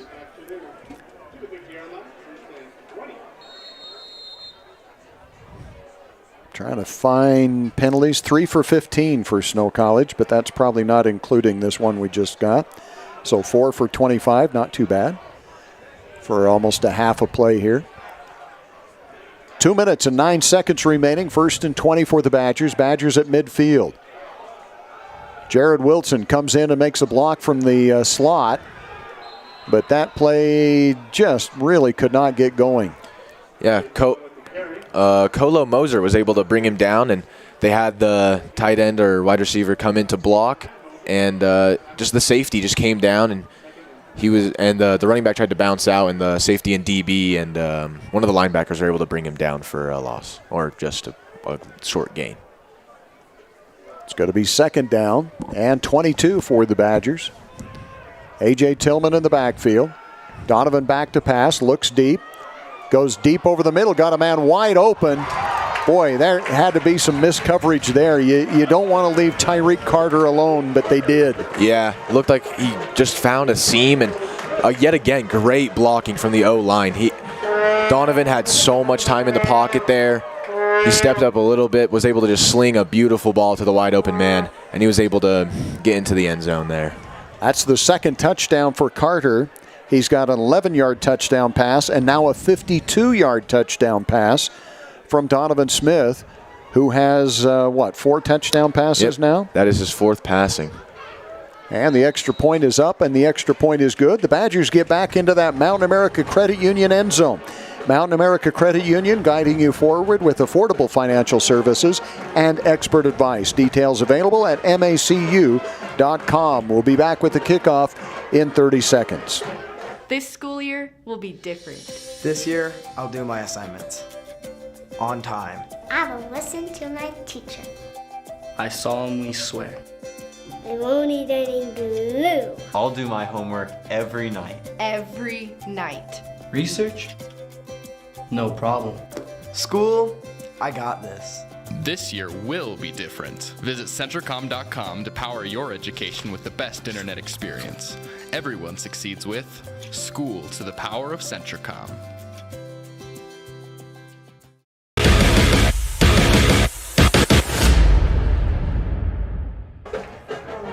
Checking the Utah Heritage Credit Union scoreboard. Utah Heritage Credit Union for auto, ATV, mortgage, and new home construction loans. Snow College 41. And the Gladiators, nothing.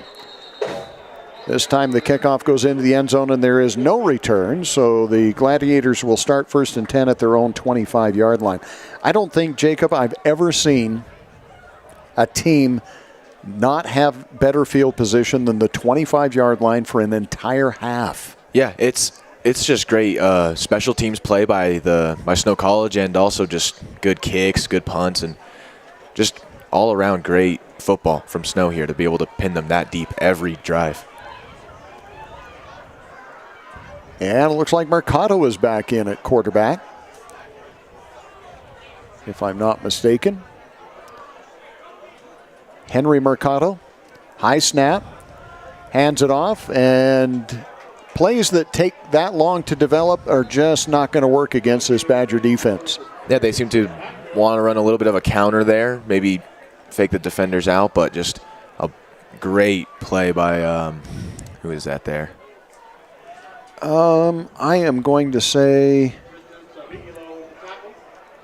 Savelio. Yeah, he was able to get off his block really quick and tackle him for a loss behind the line of scrimmage. Tristan Savelio on the tackle.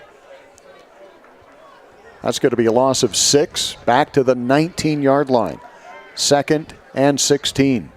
And it is Mercado in there at quarterback. In the backfield, Malaki Miller.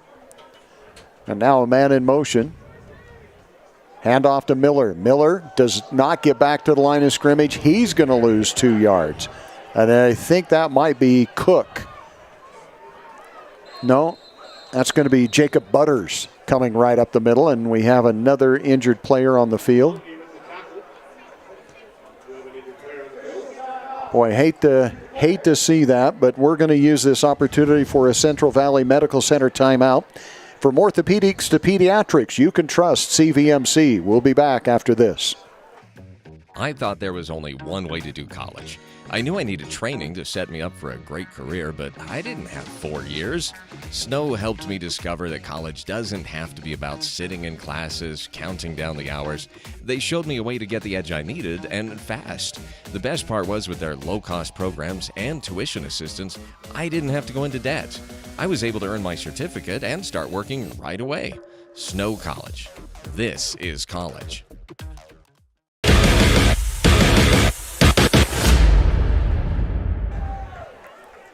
Gary and Jacob Chittister with you, bringing you Badger football action on KMTI AM 650 and on Snow Badger TV. This is the last broadcast for Snow Badger TV for this year. Well, maybe we'll be able to bring something to you from the road. The Badgers are at home next week, but that's going to be an ESPN Plus game as the Badgers host the 13th-ranked Lackawanna team. 3rd and long. Handoff, running play. Now they've got some room to run. Nice move in the backfield. This is going to be the last play of the first half. And just battling his way. What a great run by Malaki Miller. Yeah, he had a great juke to make the first guy miss, and then just no one could bring him down. Looking like Derrick Henry out there, shedding tackles left and right. What a great, great effort by Malaki Miller.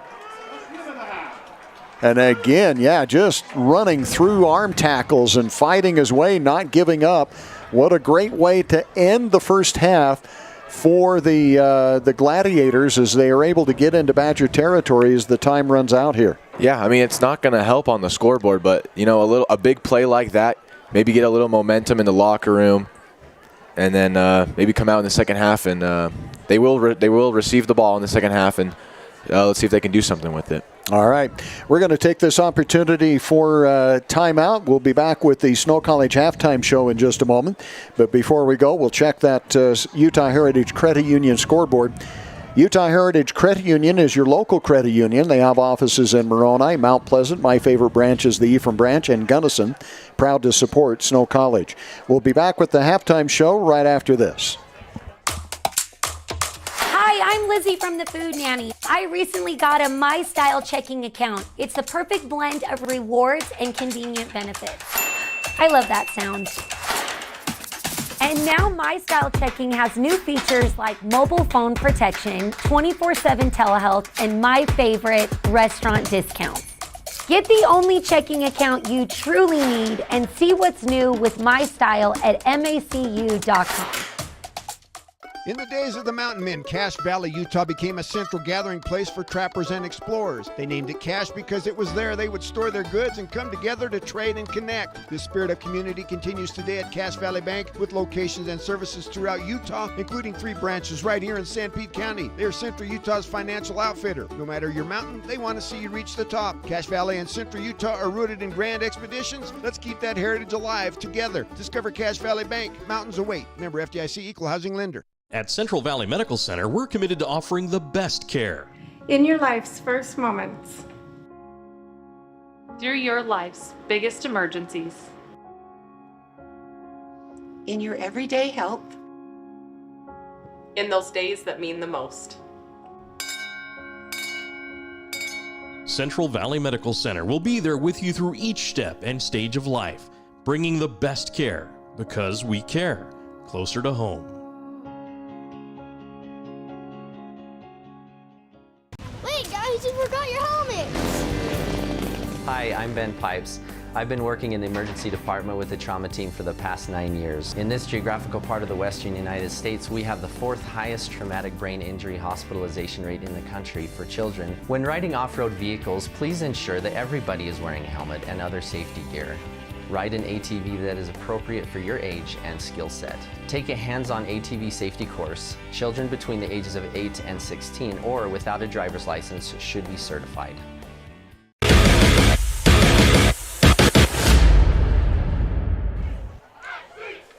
Snow College has assembled the best quality, most affordable, and flexible offerings in an online education. Visit snow.edu for more information. Welcome back to the Snow College Halftime Show. Gary and Jacob Chittister with you as the Snow College Badgers lead it at halftime by a score of 41-0. Let's take a look at the scoring summary first.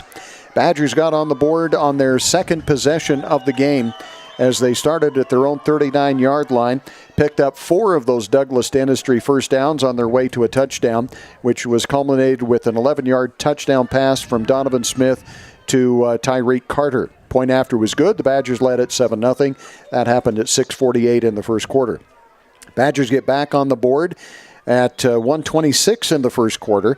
A 53-yard touchdown pass from Donovan Smith to DJ Overstreet. Point after was good, and the Badgers led it 14-0. On that drive, the Badgers only picked up 1 Douglas Dentistry first down on that long pass play. Badgers score again after they punted on their 4th possession.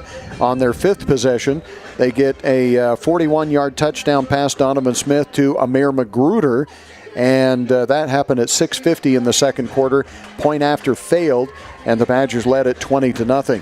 Badgers back on the board again on a 79-yard punt return by Jared Wilson at 4:51 in the second quarter. And Jacob, that was, you said, the first punt return for a touchdown since when?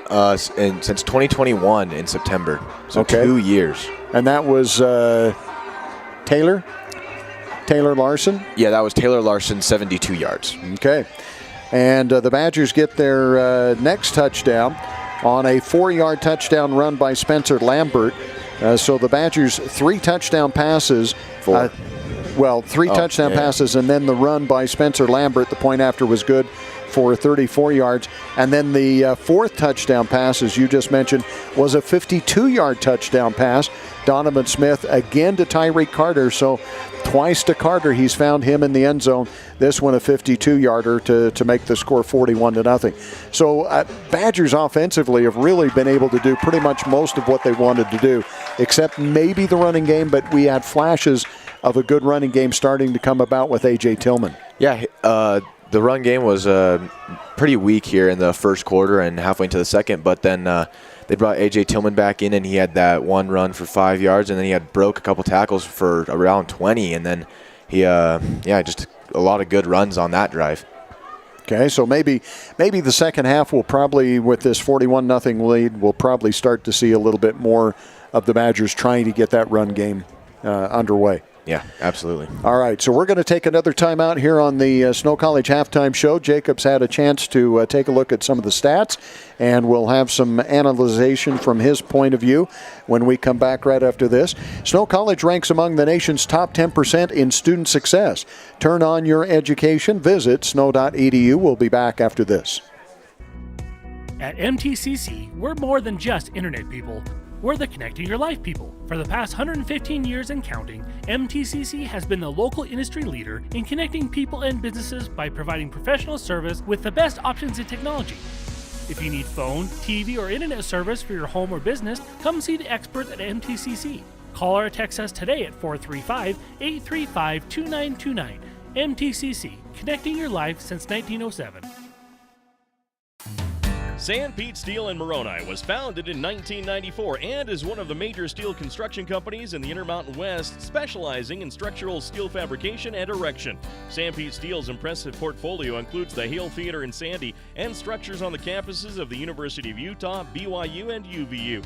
Sam P. Steel in Moroni, where their motto is done right and on time at 685 East Main in Moroni. Call 800-261-1026, 800-261-1026, or sampetesteel.com. CO Building Systems in Ephraim manufactures a complete line of pre-engineered metal buildings of all sizes. Plus, they are your headquarters for custom metal roof and wall panels for your home or business, including all trim and accessories. All of their roof and wall panels are available in several gauges and over 20 different colors. For a free cost estimate or more information, contact CO Building Systems in Ephraim, 800-262-5347. That's 800-262-5347. Online at cobuildings.com. I'm J.L. Larson. And I'm Sarah Larson. We're the owners and operators of Freedom Ford in Gunnison, Utah. We've been in business now for 38 years. Of those 38 years, we've done business with Utah Heritage Credit Union for over 20 of them. Even our kids have savings accounts there. Utah Heritage is a great staple to Sanpete County. Homegrown credit union here that has helped, I believe, thousands of families throughout the valleys.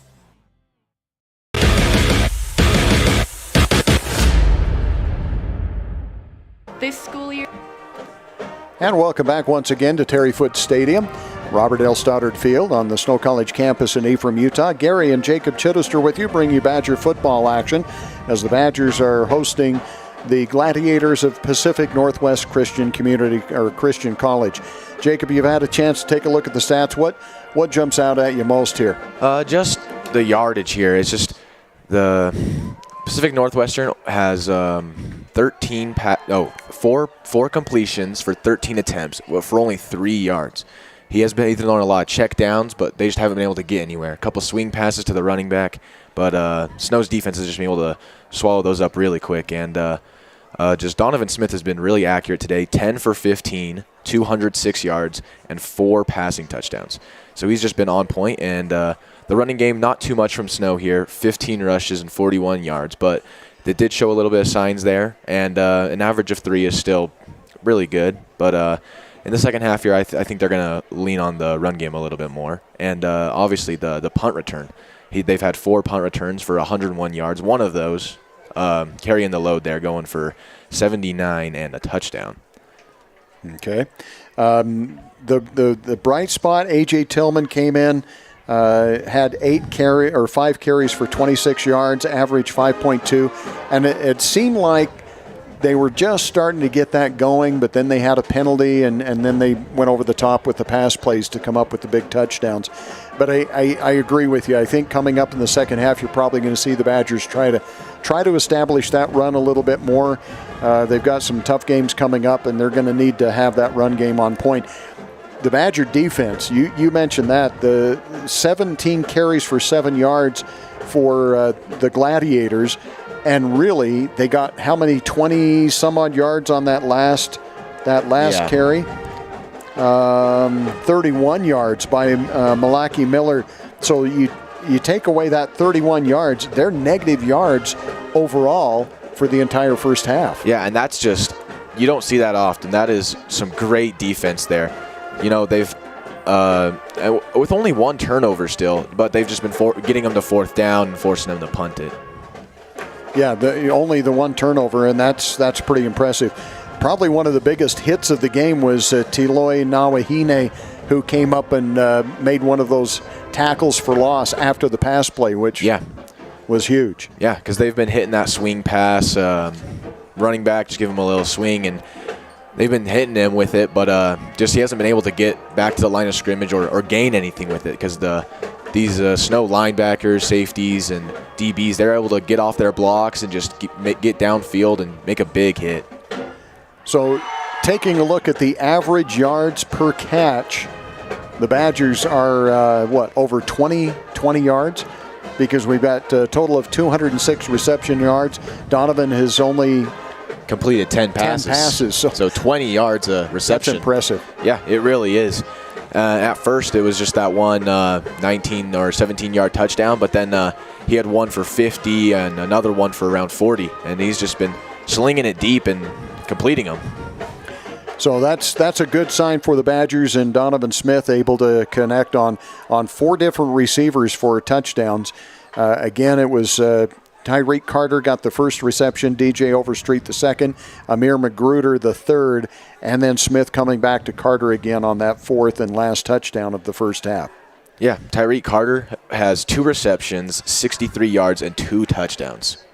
Very impressive. So he's definitely in the running, would you say, for the Little Caesars Player of the Game or the St. Pete Steelman of the game? Oh, yeah, absolutely. 31 yards a catch. That's really good. And 2 catches, 2 touchdowns. He's just sniffing that end zone, and he's excited to get in there. All right. And Donovan Smith, we can't overlook him either. Yeah. You're good on the QBR. Can you figure out his QBR? Right I don't know the math for that.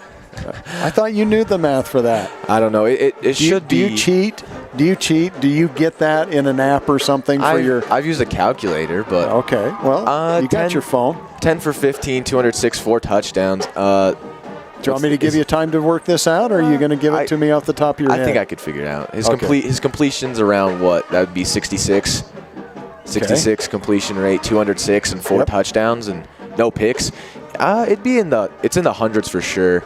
I think it'd be around maybe 110 or 105, I believe, which is that's really good. 105 to 110. I'm going to write this down. Then during the break, I'm going to let you actually calculate it. I put the pressure on you. I'm impressed that you didn't shy away from the pressure that I gave you, and you made an attempt here. But that's pretty good. QBR in the hundreds. Yeah, that's really good. I believe in the NFL right now, the highest or the second highest, it's like 96 for Jared Goff and then 80-something for Matthew Stafford. Okay. So, well, Donovan Smith hanging right in there. All right, so we're at halftime here, the Snow College Halftime Show. We're going to take an opportunity for another timeout when we come back. Snow College is the nation's finest transfer institution with campuses in Ephraim and also in Richfield. Visit snow.edu for more information. We'll be back with more on the Snow College Halftime Show right after this. This school year will be different. This year, I'll do my assignments on time. I will listen to my teacher. I solemnly swear. I won't eat any glue. I'll do my homework every night. Every night. Research? No problem. School, I got this. This year will be different. Visit Centricom.com to power your education with the best internet experience. Everyone succeeds with School to the Power of Centricom. I thought there was only one way to do college. I knew I needed training to set me up for a great career, but I didn't have 4 years. Snow helped me discover that college doesn't have to be about sitting in classes, counting down the hours. They showed me a way to get the edge I needed, and fast. The best part was with their low-cost programs and tuition assistance, I didn't have to go into debt. I was able to earn my certificate and start working right away. Snow College. This is college. Hi, I'm Lizzie from the Food Nanny. I recently got a My Style checking account. It's a perfect blend of rewards and convenient benefits. I love that sound. And now My Style Checking has new features like mobile phone protection, 24/7 telehealth, and my favorite, restaurant discounts. Get the only checking account you truly need and see what's new with My Style at macu.com. In the days of the mountain men, Cache Valley, Utah became a central gathering place for trappers and explorers. They named it Cache because it was there they would store their goods and come together to trade and connect. This spirit of community continues today at Cache Valley Bank with locations and services throughout Utah, including 3 branches right here in St. Pete County. They're Central Utah's financial outfitter. No matter your mountain, they want to see you reach the top. Cache Valley and Central Utah are rooted in grand expeditions. Let's keep that heritage alive together. Discover Cache Valley Bank. Mountains await. Member FDIC, Equal Housing Lender.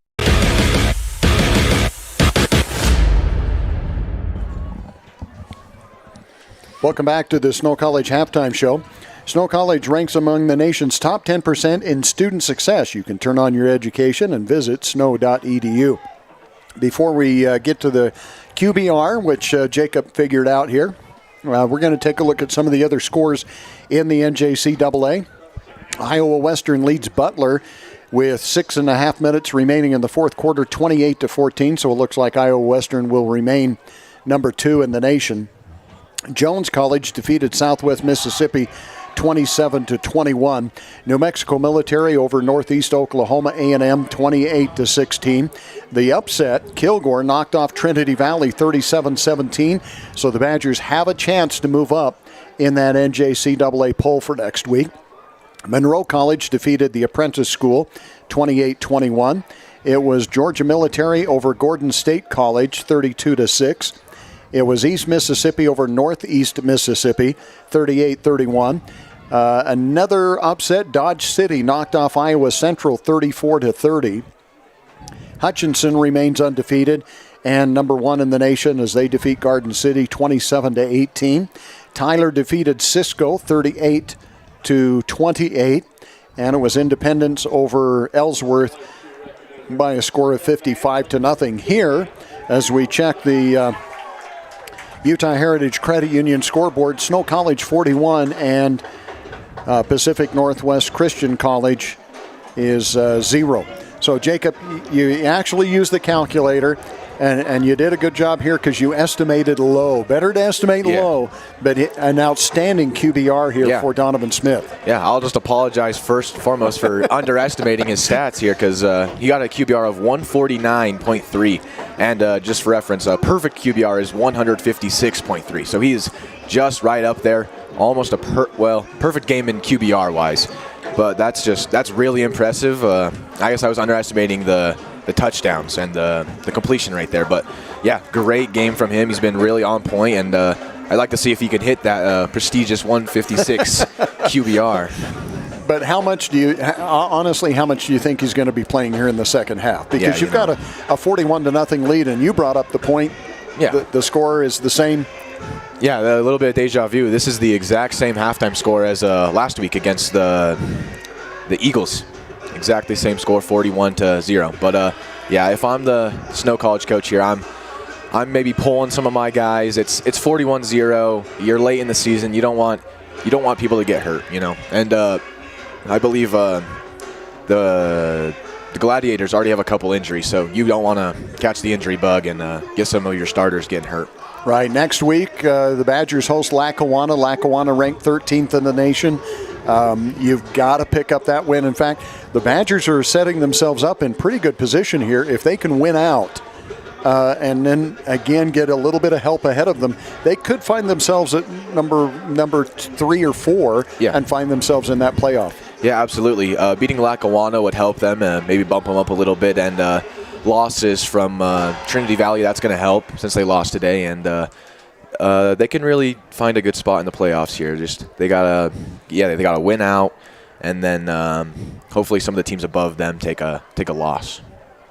Well, first thing, got to win the game, which is in control right now, 41-0. Second thing here in the second half, stay healthy. Yeah, absolutely. All right, we're going to be set for the kickoff here in just a moment. In fact, let's take a 30-second timeout as we wrap up the Snow College halftime show. Snow College is where you can get an education that's affordable and fun. Visit snow.edu. We'll be back with the kickoff in 30 seconds. At Central Valley Medical Center, we're committed to offering the best care. In your life's first moments. Through your life's biggest emergencies. In your everyday help. In those days that mean the most. Central Valley Medical Center will be there with you through each step and stage of life, bringing the best care because we care, closer to home.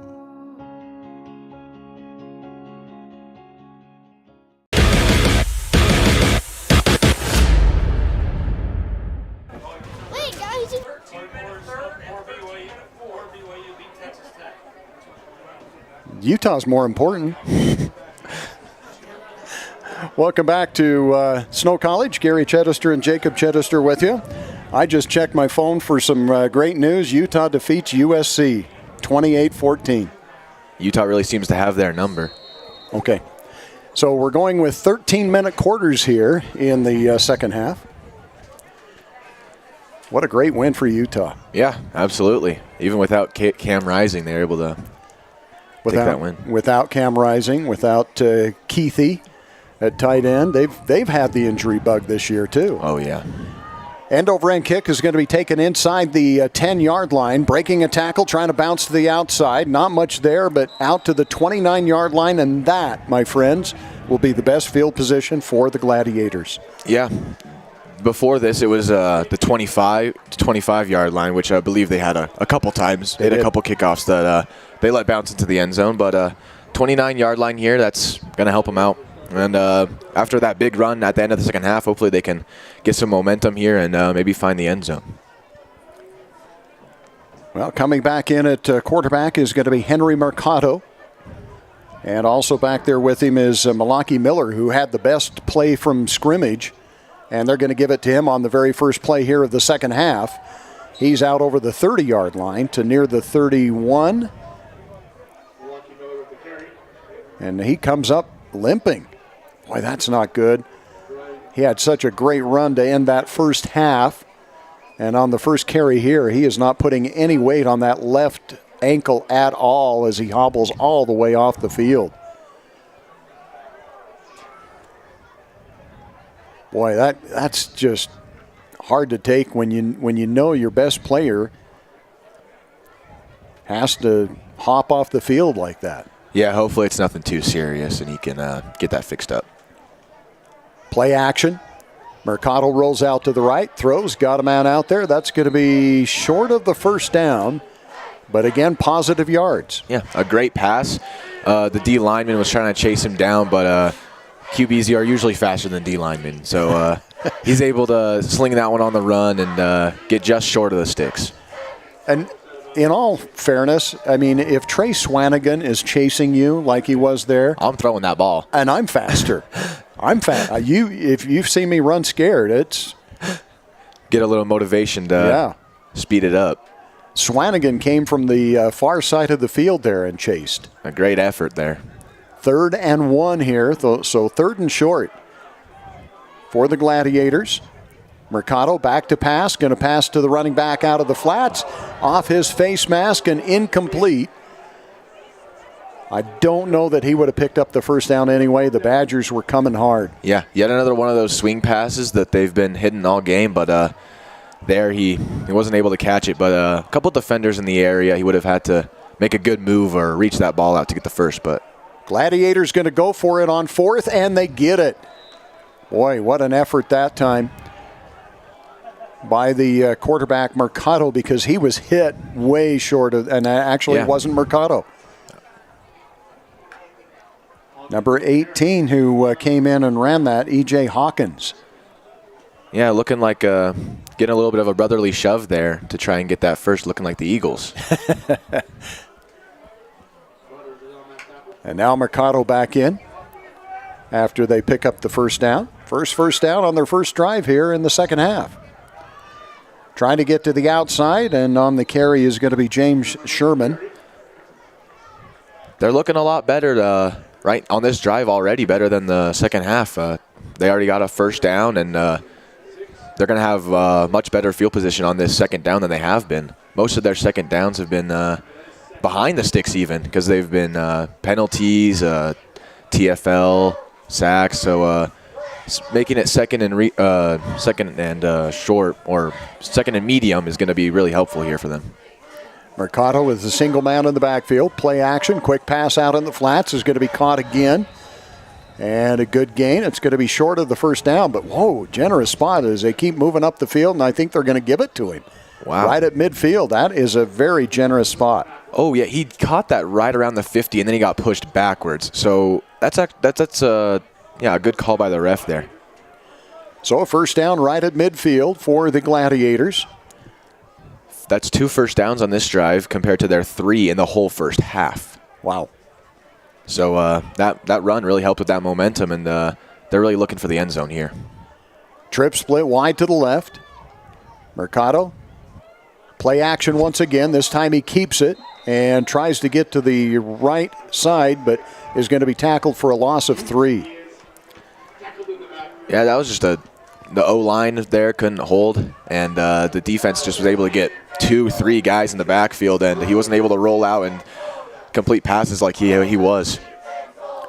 2nd and 13 now, back to the 47-yard line for the Gladiators. Again, running 13-minute quarters here in the second half. A.J. Hawkins split wide to the left. Mercado on second down, brings a man in motion. Back to pass, looks to the left, going to run to the right now. Keeps it, gets it upfield, picks up, looks like about 5 yards, so it'll bring up third and call it 8. Yeah, great play there. He's looking a lot more confident in this second half. He's not forcing any passes. He's stepping back, and he was able to step up in the pocket, couldn't find anything, so he takes it for about 5 yards to make this a bit easier of a third down.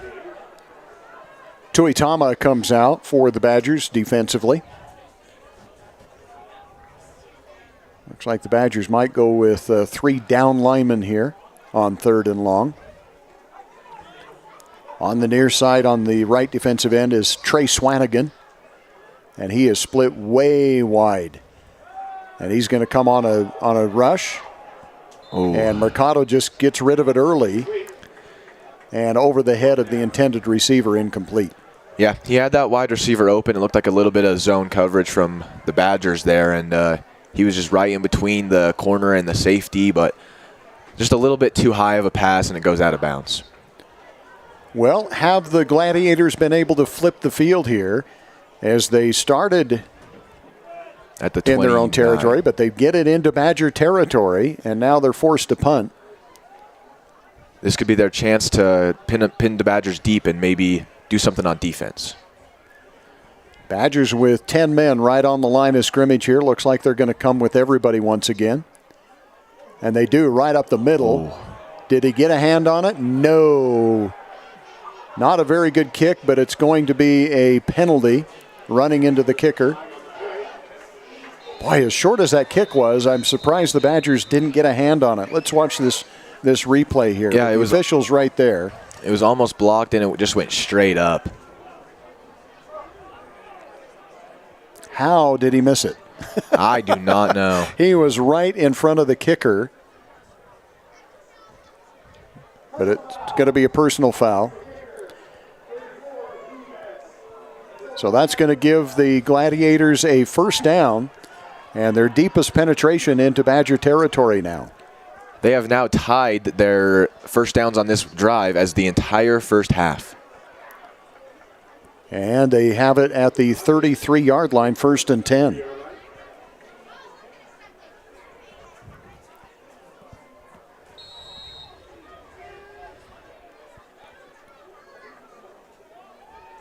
Oh, I thought Utah had won. They did not win. It is 13 minutes still left. Utah leads at 28-23. I might have been premature.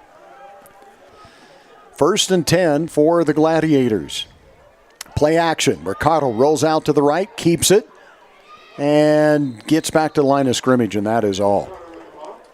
Yeah, they really seem to like that play action. I mean, it's smart when if your O-line isn't as I don't know, if your O-line can't block the pass, if you can roll out and make a play there, which he's been I believe he's been more accurate outside the numbers than inside the pocket here today. I agree with you. 2nd down and 10 at the 33-yard line. Mercado to the sidelines to get the play, comes back to the huddle with just 10 seconds on the play clock. A single setback. 4 seconds on the play clock. They've got to hurry. They do get it off. Mercado rolls to the right, throws, and incomplete. I don't know that the receiver even looked back for that. Yeah. These are really quick passes, and the wide receivers it seems like they're more focused on finishing their route than looking to the QB there. But the linebacker had pretty good coverage on that, too. I believe he swatted it away. So it'll be 3rd down and 10 at the 33-yard line. Again, this is the deepest that the Gladiators have gotten into Badger territory here. Defense, a lot of pride, want to try to pick up another shutout here. They picked up their first shutout of the season last week. Yeah. Man in motion on 3rd down. Mercado back to pass. Again, tries to move out of the pocket, buys time, and just throws it away out of bounds. Just a low snap there. He'd take an extra second to roll out, and there was just the Badgers had great coverage there. I didn't see a single white jersey open there. It was just a great coverage, and he had to throw that away to avoid the sack there. Trey Swanigan in defensively to put pressure on Mercado and flush him out of the pocket. Is it a punting situation here, or do you go for it on fourth down? That's a good question, because if you punt here and you have a good punter, if you trust your punter, which, I mean, this guy's been pretty good. He's been a great punter for them today. If you can pin them deep, I don't know. But going for it here, looks like they're going to. That's probably a smart move. And they're going to have to take a timeout as the play clock was running down.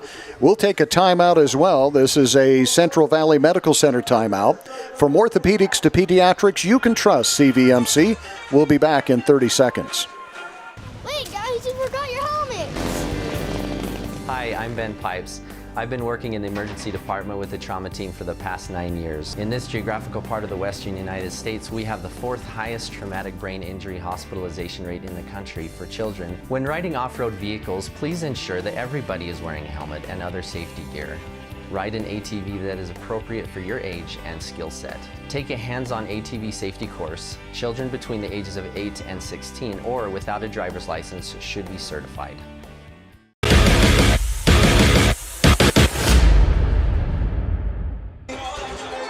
Gary and Jacob Chittister with you at Snow College, where the Badgers lead it by a score of 41-0, and the Gladiators going for it here on fourth down. In other games, Iowa Western leads Butler 28-21 in the fourth quarter, so that's a close game as well. And a big fourth down here for the Gladiators. Mercado at quarterback, back to pass, has time, throws deep down the sidelines, way over the head of the intended receiver. Just a miscommunication that time as the receiver did it down and in, and the quarterback thought he was just going to do that fade route into the corner. Yeah, just a little miscommunication there, and probably a little bit of frustration too. But that was the first drive of this half, and it took right around 6-7 minutes. So just a very long drive there for the Gladiators just to come up short. And as you mentioned, they picked up 3 first downs, which doubles their total for the game on that one drive. So the Badgers already bring out Donovan Smith. He's going to save that, what was it, 149 QBR. And coming in is going to be Cayman Best at quarterback. 1st and 10, Best back to pass. Got the route right on the down and in. And I think on the catch is going to be Solo Piutau. Yeah. Just another, I think he just a little bit of a seam there. He was wide open, and he was able to get a lot of yards after the catch there, about 7, 8. So a lot of subs in there right now for the Badgers. Badgers go with 2 wideouts left, 2 wideouts right. Cayman Best going to keep it. Nice straight arm. Does not get back to the line of scrimmage, though. Pretty good effort there by Judah Bishop on the tackle. Yeah, it just looks like a little bit of a read option. He kept it himself, and he tried to stiff arm him, got a couple more yards, almost made it back to the line of scrimmage, but he will lose 1. So 2nd down and 11. Badgers look to the sidelines here. 20 seconds on the play clock, so plenty of time. And Cayman Best calls out the play. Trips wide to the left. 5 seconds on the play clock. And it's going to be a RPO. Cayman Best in a foot race. Nice straight arm. Cayman Best stays on his feet. Dives. Touchdown, Cayman Best. Unbelievable 53-yard run. They go right back to the read option. He keeps it again and just straight up the middle of the field. Great blocks. He's able to stiff arm a man and barely dive into the end zone there. I'm sure he's thrilled. Cayman Best doing it with his feet. 53-yard touchdown run to get back into that Mountain America Credit Union end zone. Show your school pride with the Snow College debit card from Mountain America Credit Union. Available now at the Ephraim branch, Mountain America Credit Union, guiding you forward. Visit macu.com. The extra point is up. The extra point is good.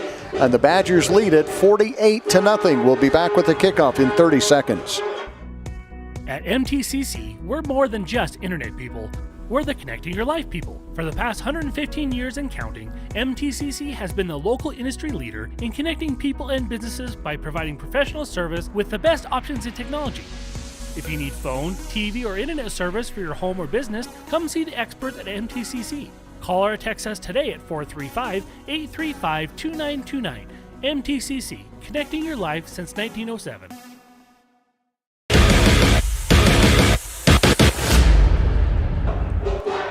Well, Cayman Best picks up a Douglas Dentistry first down. Douglas Dentistry with in-house financing. Show off that smile. 435-283-3800. A 53-yard touchdown run, Cayman Best. And the Badgers set to kick it off once again. This one is going to be fielded near the goal line at the 1-yard line. Returned out to the 15, the 20, the 25, and the 26-yard line.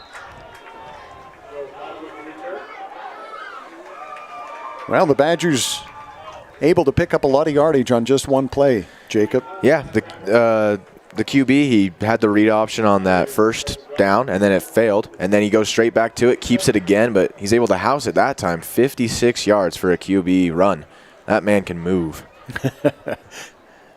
So Cayman Best with the touchdown. The point after is good, and the Badgers lead at 48-0 as we check that Utah Heritage Credit Union scoreboard. And just like that, the Gladiators back with their second possession here of the second half.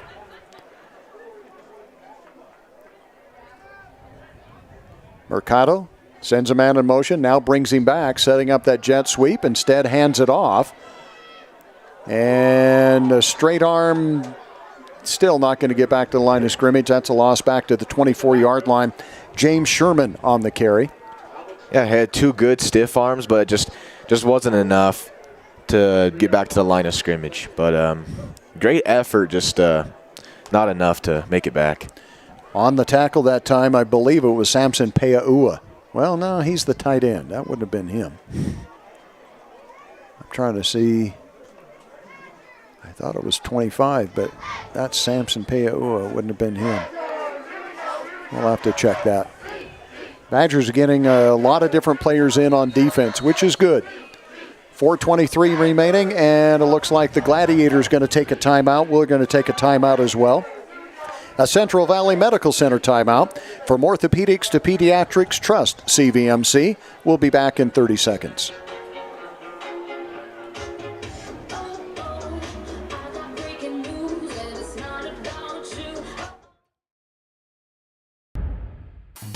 Sanpete Steel in Moroni was founded in 1994 and is one of the major steel construction companies in the Intermountain West, specializing in structural steel fabrication and erection.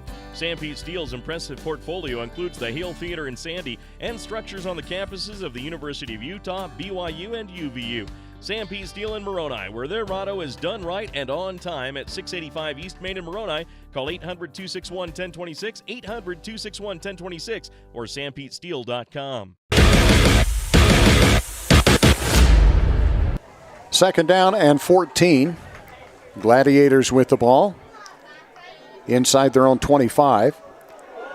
Handoff to Sherman. Sherman breaks a tackle. Sherman down the field. He's got the first down and then goes out of bounds, but a nice run that time by James Sherman.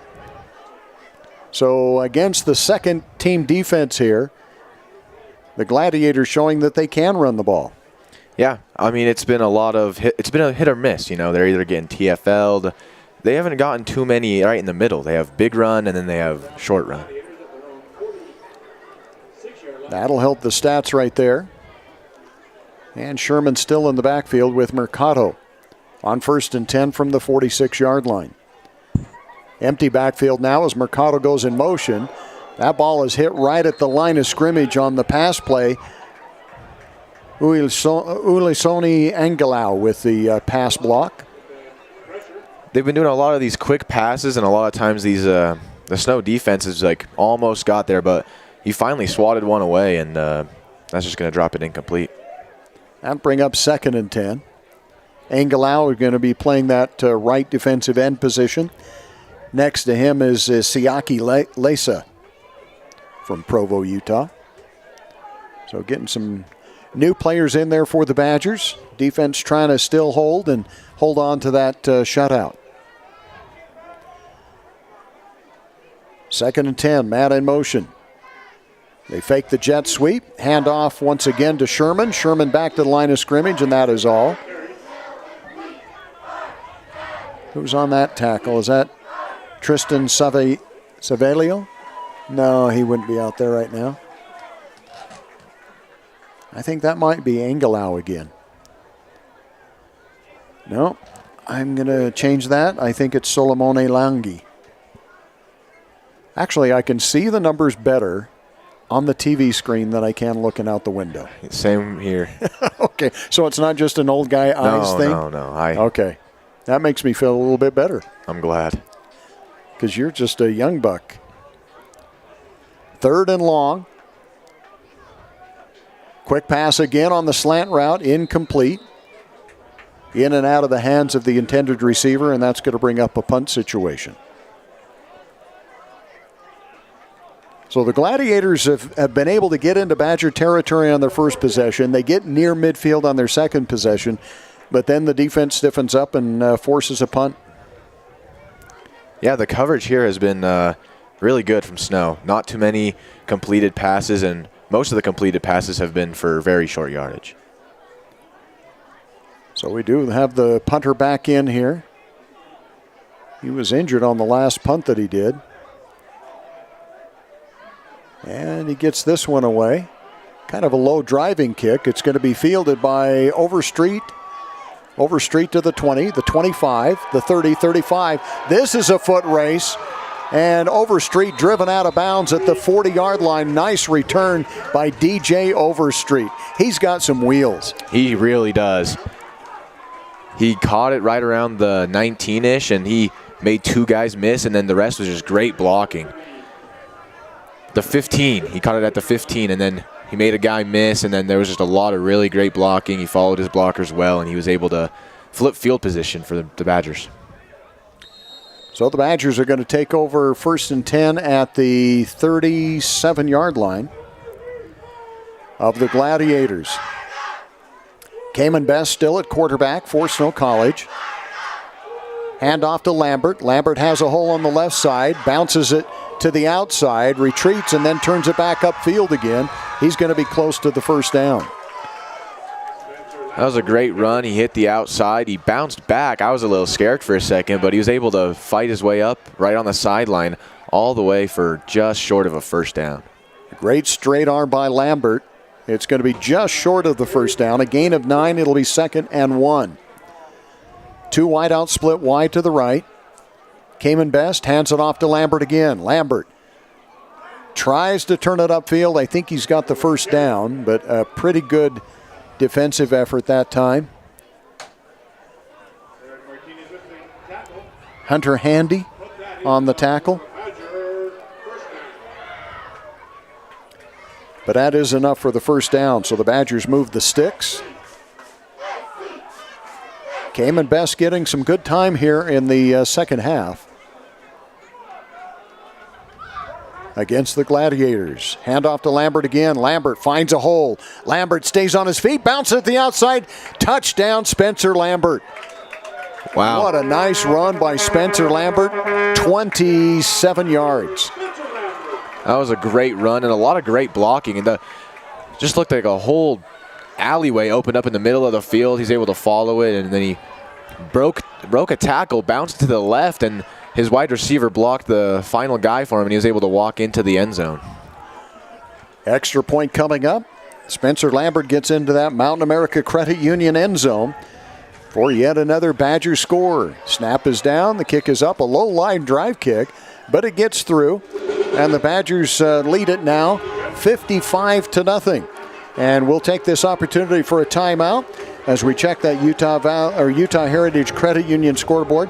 Utah Heritage Credit Union for auto, ATV, mortgage, and new home construction loans. Snow College 55, Pacific Northwest Christian College 0. We'll be back in 30 seconds. CO Building Systems in Ephraim manufactures a complete line of pre-engineered metal buildings of all sizes. Plus, they are your headquarters for custom metal roof and wall panels for your home or business, including all trim and accessories. All of their roof and wall panels are available in several gauges and over 20 different colors. For a free cost estimate or more information, contact CO Building Systems in Ephraim. 800-262-5347. That's 800-262-5347. Online at cobuildings.com.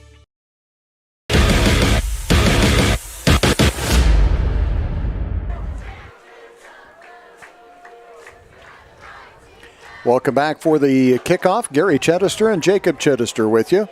This line drive kick goes into the end zone, and it will not be returned. And the Gladiators will take over 1st and 10 at their own 25-yard line. Another score from the NJCAA, Iowa Western in another close game. They win this one over Butler, 28-21. So a very close game there. And that is the last game that is underway other than this one here. I believe all the others are finals that we have mentioned before. And I guess I should not have said Savelio would not be out there at this point of the game because he's out there now. Badgers trying some different combinations out there defensively.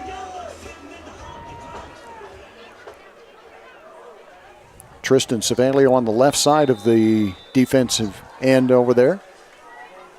And timeout is going to be taken here by the official. Delay of game.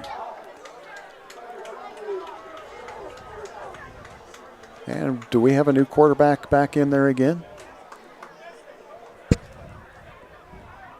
Easton Weisenheit is back in.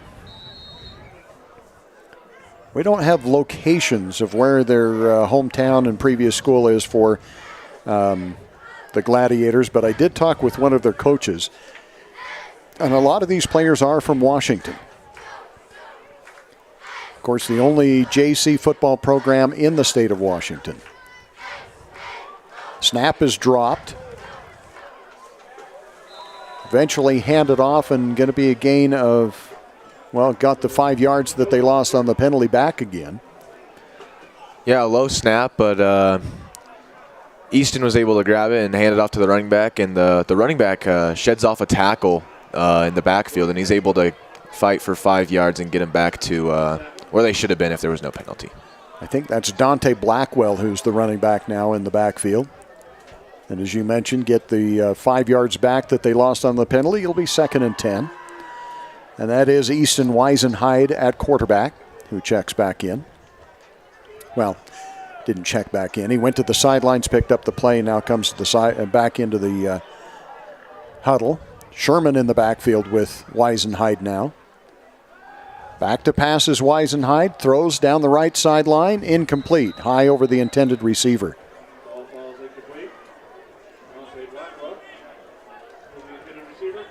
Yeah, the wide receiver had a good route there, just a little bit too long of a windup to so it goes straight over the receiver's head and into the sideline.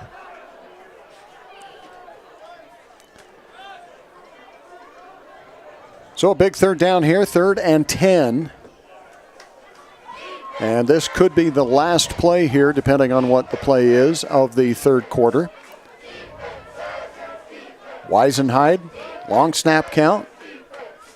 Down to 5 seconds on the play clock. Play action. Quick pass out in the flats. A wide receiver screen. That is going nowhere.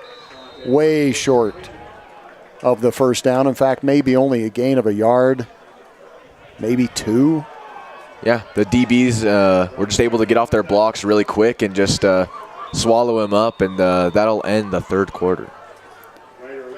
That will end the 3rd quarter, as Jacob mentioned, and the Badgers lead it by a score of 55-0. Checking that Utah Heritage Credit Union scoreboard.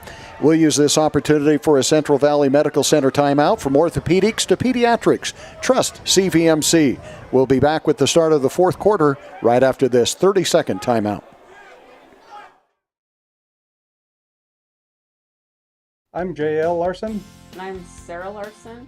We're the owners and operators of Freedom Ford in Gunnison, Utah. We've been in business now for 38 years. Of those 38 years, we've done business with Utah Heritage Credit Union for over 20 of them. Even Our kids have savings accounts there. Utah Heritage is a great staple to Sanpete County. Homegrown credit union here that has helped, I believe, thousands of families throughout the valleys.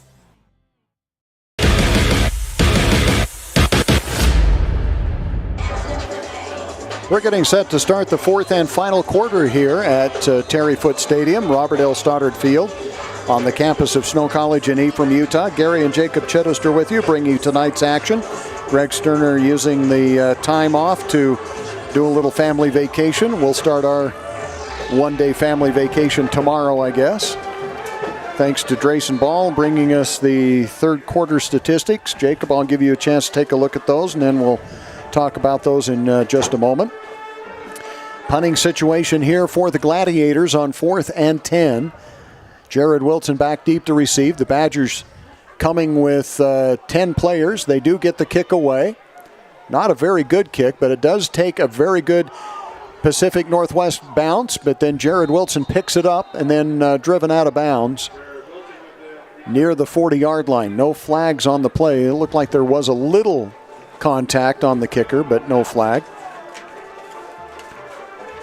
So yeah, in the third quarter, they had 4 more first downs, and they were just a lot more efficient in the third than they were in the first half.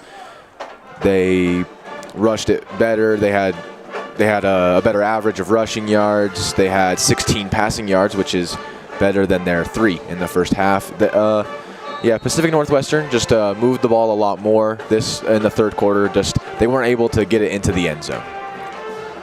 So Cayman Best brings the offense back out, starting at the Gladiator 38-yard line. 2 wide out, split wide left. Lambert, the deep man in the backfield. He's going to get the handoff from Best. Tries to get to the outside and cannot. Good pursuit by the Gladiators. And a great hit coming up there at the last minute was Landon Gallish to really just put the finishing touches on Lambert. Yeah, he bounced out. He was trying to get up to the sideline, but he was wrapped up by Alex Ramirez, and then he got wrapped up, and then the guy came in and finished the tackle for a TFL. That's going to be a loss of 5. It'll bring up 2nd and 15.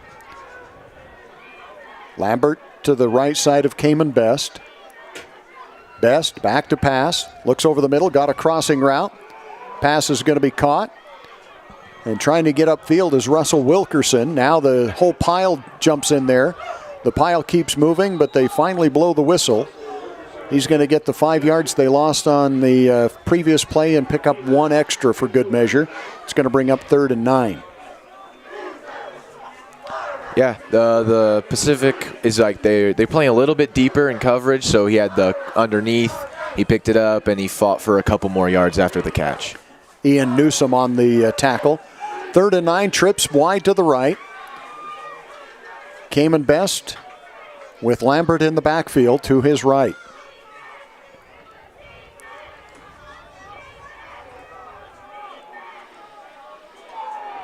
Lambert wanted to move, and now he goes back. Cayman Best hands it off to Lambert. Lambert has some room to run. Lambert stays on his feet, picks up the first down inside the 25-yard line to the 24, a gain of 11. Yeah, Best sold that draw really well. He got it. He pulled it up like he was going to pass, and he handed it off. Very good draw play, and he was able to bounce out to the right and fight for that first down. I think the Gladiators were thinking pass all the way as everybody had dropped back, and nobody touched Lambert until he'd picked up the first down. Yeah, when you're in man coverage, your back is turned, and you're looking at the wide receivers, so you didn't even know it was a run play. 1st and 10 for the Badgers. Picking up a Douglas Dentistry first down. Cayman Best with an option play, keeps it himself and picks up 3. On those options, he really likes keeping it, I'll tell you what.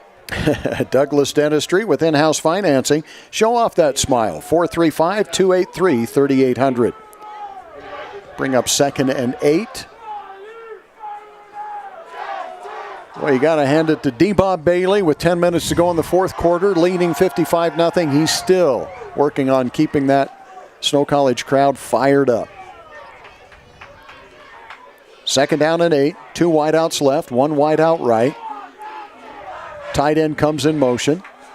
Cayman Best back to pass. Over the middle. Got a man open. In and out of the hands. Was that intended for Wilkerson? Yep. Could not hold on to it. It looked like it hit him in a bad spot. He just kind of finds a spot in the zone there and just in and out of his hands. Yeah, he threaded that right between the two zones that were there, but threw it really hard, and that was a hard one to catch. So a 3rd and 8 now. Empty backfield for Cayman Best. Best back to pass. Got a man again. Incomplete. No, it's picked off. Went in and out of the hands of the intended receiver. The Badgers' first turnover. And that is going to be intercepted. Similar throw there. It was right in between two zones, but I believe it got tipped up by the wide receiver, and he was able to, tipped up, and he was able to get just under it and pick that off. Intended for Solo Piutau, and it's intercepted by Jamari Harvey. And returned out to the 31-yard line. First turnover of the game. And it gives them their best field position at the 31. You are correct, sir. So who's at quarterback now? We've seen a merry-go-round at quarterback out there for the Gladiators. Handoff. Still on his feet and fighting and battling, picking up about 4 or 5 yards. It looks like Mercado back in there. Nope. It is going to be Easton Weisenheid still. Big block by Victor Lamas there. He put 2 people on the ground there. What a great effort.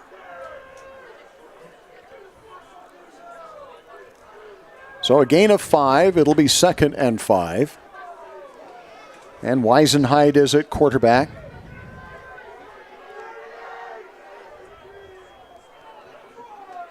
For the Gladiators. Trip split wide to the right, a single wide out to the left on 2nd and 5. Long snap count, down under 5 seconds to go on the play clock. Weisenheid is going to keep it. Comes to the near side and steps out of bounds after getting just short of the first down. Boy, if he could have gotten that first down, but stepped out of bounds just before. Yeah, with the sticks on the other side of the field, he might have thought he had it, but they went ahead and moved it anyway. He was short of the 41. Yeah, generous spot there. He might have reached it out right before he stepped out of bounds, but it looked like he was out at the 40. So a first down moves the chains for the Gladiators at the 41-yard line. Trip split wide to the left this time. Back in at running back is Malaki Miller, who has really had the most exciting offense for the Gladiators. This pass is going to be caught by E.J. Hawkins, and Hawkins dives forward for another first down. And the Gladiators into Badger territory at the 48. They're really hoping to capitalize off their first interception, first turnover of the game here. They're really trying to fight for that end zone, and two first back-to-back first downs is going to help a lot with that. We'll call those Douglas Dentistry first downs for the Gladiators. Douglas Dentistry in Ephraim should be your first choice in dentistry. Call 435-283-3800. 7 minutes and 15 seconds remaining. Weisenheid, again play action. Pass is going to be picked off. We got to see who that is, because he jumped the route and stepped right in front of the receiver. Have we got it? It's not enough before. Is it Cameron Mamalis? I saw number 34, but I don't see that on my roster. I think it might be Cameron Mamalis. Yeah. He's listed as a DB. Yeah, okay. But yeah, just the Gladiators have been doing a lot of those quick passes, and without being punished for it, really. But on that play, he was able to jump it and just pick it off. That was a great play. So the Badgers get their first turnover of the game and then get it right back again as the defense comes up with their second interception. Badgers run the jet sweep, picking up a couple of yards, getting into Gladiator territory on the carry.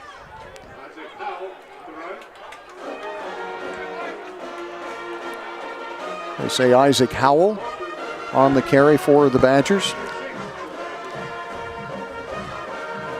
Yeah, just a quick little jet sweep. A good block by the running back. He's able to break one tackle before being brought down by Dalen Poston. And it is Isaac Powell on the carry. I said Howell, but it's Isaac Powell. 2nd down and 6. Cayman Best going to keep it. Goes to the right, runs right through the defender and picks up the 1st down. Cayman Best is not shy about running the ball. No, he is not. He is just taking off with it. He is running fast and he's running hard and he's not slowing down. He has no intentions of sliding. He's going to run through whatever tackle he can. So that moves the chains, puts it at the 42-yard line. Clock continues to run. We're under 6 minutes to go here in the 4th quarter. As we check the Utah Heritage Credit Union scoreboard, Snow College 55 and the Gladiators nothing. Lambert with the carry, back to the line of scrimmage, and that's about all.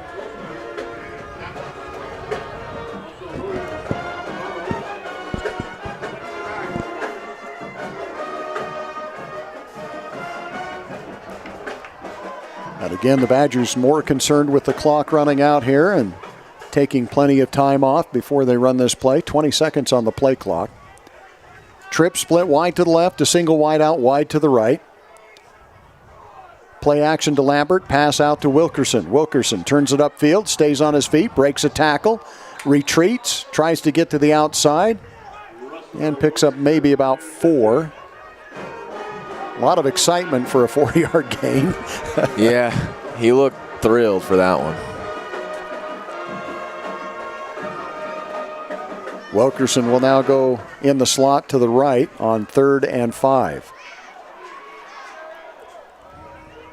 Cayman Best at quarterback. Lambert in the backfield. Play clock is at 15.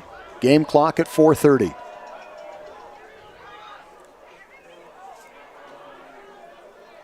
Play clock now down to 5. Handoff, Lambert. Lambert just follows the offensive line, and he's going to be very close to the 1st down. In fact, where the one official has it marked, I think he's got it. And they're going to give him the 1st down. Boy, Lambert just snuck in behind that big offensive line and just followed him. Yeah, just held on to his jersey and just followed the bulldozer. So a 1st down, ball at the 33-yard line. 1st and 10. Trip split wide to the left for Cayman Best. Brings Wilkerson in motion. Fakes the jet sweep. Flags all over the place. In fact, I think we've got multiple infractions here. You had one thrown early, one thrown in the middle, and one thrown late at the end here. As we watch this replay, Wilkerson really never got a chance to get upfield. And on the replay, you did see the last flag that came in. So the officials out on the field kind of sorting things out here, and we'll wait and see what we've got. But I think we do have multiple infractions. And when we sort it out, it's probably going to be 1st and 10. Maybe.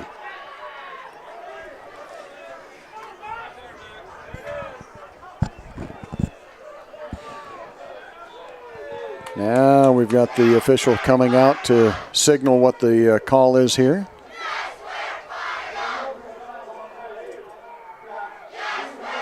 Illegal motion was the first flag then. That's against Snow College. That is declined. So the holding call.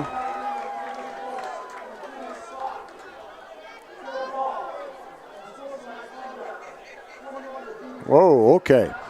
So you've got a holding call. Well, you've got an illegal motion. That's declined against Snow College. You've got a holding that will be taken against Snow College. But then you've got a personal foul, unsportsmanlike conduct after the play is over. So after this is all marched off, the Badgers are only going to gain 5 yards, right? Yeah. But you get a 1st down. Yeah, so a lot of flags just for a 1st down and 5 yards. Yep. So Is it still Cayman Best out there, or is it Barker now? I think it's Barker out there. 18? Yeah, Barker's at quarterback now. Barker, who holds on the extra points and the field goals, now getting a chance to run the offense here for Snow. That is the first penalty first down for Snow College, unofficially. And now we've still got the officials talking. Chains seem to be moving back and forth. They don't. Well, what should have happened is they should have marked off the 10 yards holding from wherever that was. So it would have gone back 10 yards and then up 15 yards, and no matter where that ends, it should be a first down. Yeah, so I think they're deciding between a 1st and 5 or a 1st and 10. It should be 1st and 10. You get an automatic first down with the personal foul. A lot of confusion out there, though. A lot of confusion because they are lined up for 1st and 5. But I believe it should be 1st and 10, not 1st and 5. Let's jump into some stats here. So the Badgers, 19 first downs. They do have 156 yards rushing now. And they've averaged 5.8 yards a rush. Of course, that big long run by Cayman Best certainly helped the stats in that category. So they do sort it out. It's 1st and 10. Trips wide left for the Badgers. Barker is going to keep it. And Barker's going to pick up about 7 yards as he runs the option.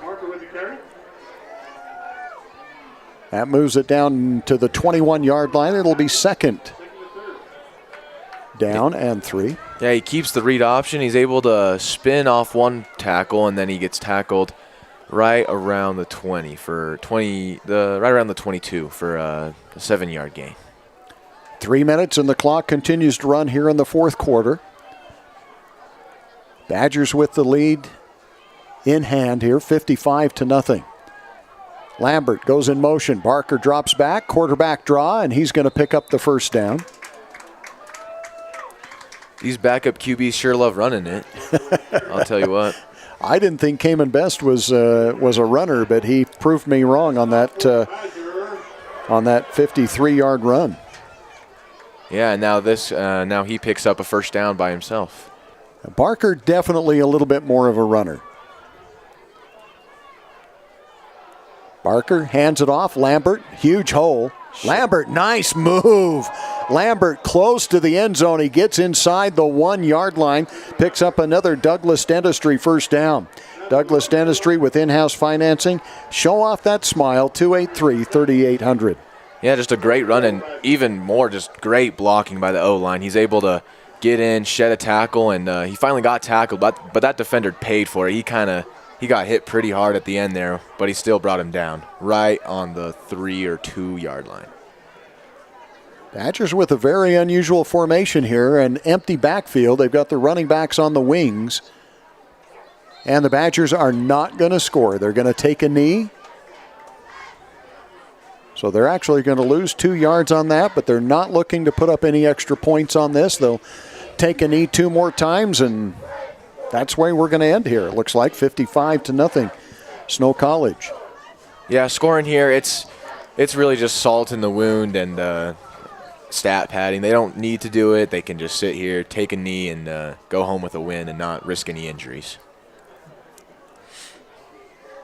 So just watching that play clock count down. We're down to 15 seconds on the play clock. Under a minute to go here. And the Badgers will snap it with just a couple of seconds on that play clock. And Barker steps back and takes a knee. That'll bring up 3rd down. And the Badgers will have to do that one more time to end this game. Checking that Utah Heritage Credit Union scoreboard, Snow College 55 and the Gladiators nothing. And you need to be thinking about a player of the game, Little Caesars player of the game, and the San Pete Steel Steelman of the game.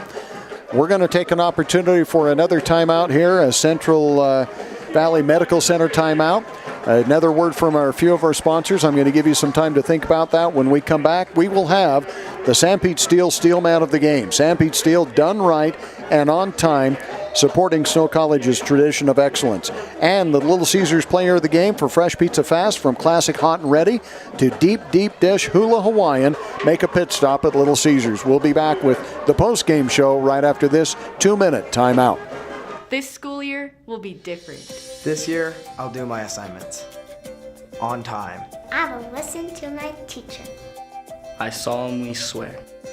I won't eat any glue. I'll do my homework every night. Every night. Research? No problem. School, I got this. This year will be different. Visit centracom.com to power your education with the best internet experience. Everyone succeeds with School to the Power of Centracom. I thought there was only one way to do college. I knew I needed training to set me up for a great career, but I didn't have 4 years. Snow helped me discover that college doesn't have to be about sitting in classes, counting down the hours. They showed me a way to get the edge I needed, and fast. The best part was, with their low-cost programs and tuition assistance, I didn't have to go into debt. I was able to earn my certificate and start working right away. Snow College. This is college. Hi, I'm Lizzie from the Food Nanny. I recently got a My Style checking account. It's the perfect blend of rewards and convenient benefits. I love that sound. And now My Style checking has new features like mobile phone protection, 24/7 telehealth, and my favorite, restaurant discounts. Get the only checking account you truly need and see what's new with My Style at macu.com. In the days of the mountain men, Cache Valley, Utah became a central gathering place for trappers and explorers. They named it Cache because it was there they would store their goods and come together to trade and connect. The spirit of community continues today at Cache Valley Bank, with locations and services throughout Utah, including 3 branches right here in St. Pete County. They're Central Utah's financial outfitter. No matter your mountain, they want to see you reach the top. Cache Valley and Central Utah are rooted in grand expeditions. Let's keep that heritage alive together. Discover Cache Valley Bank. Mountains await. Member FDIC, Equal Housing Lender.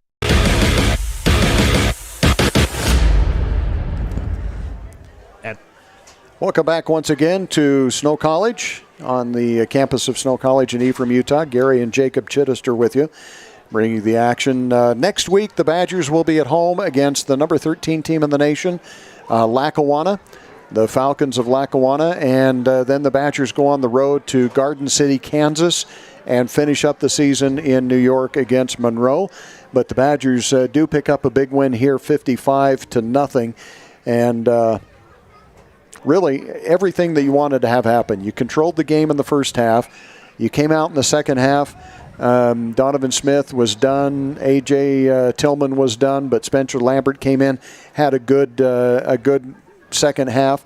In fact, he led the team in rushing, didn't he? With and basically just ran pretty much the second half. He had a few carries in the first half, but it was mainly the second half. So we have come up with the player of the game, the Little Caesars player of the game, and the St. Pete Steel Steelman of the game. I don't know that this has ever happened before. Yeah, it's unusual to have 2 quarterbacks win the award here. So we're going to go player of the game to Donovan Smith, who had that amazing QBR in the first half. You said it came out to 149 and 200 yards and 4 touchdowns in just a half. Like, he didn't play the second half at all, and he put up great numbers. That's usually a stat that some quarterbacks would get in an entire game, and he did it in a half. Right. And some big pass plays. And he threw those on dimes. So in the pregame, you weren't able to hear the pregame, but I mentioned this when I talked with Coach Zach Erickson. Last week, he threw some dimes. I mean, and granted, we're playing the St. George Eagles, but those would have been touchdowns if you're playing a great team, because they were so accurate.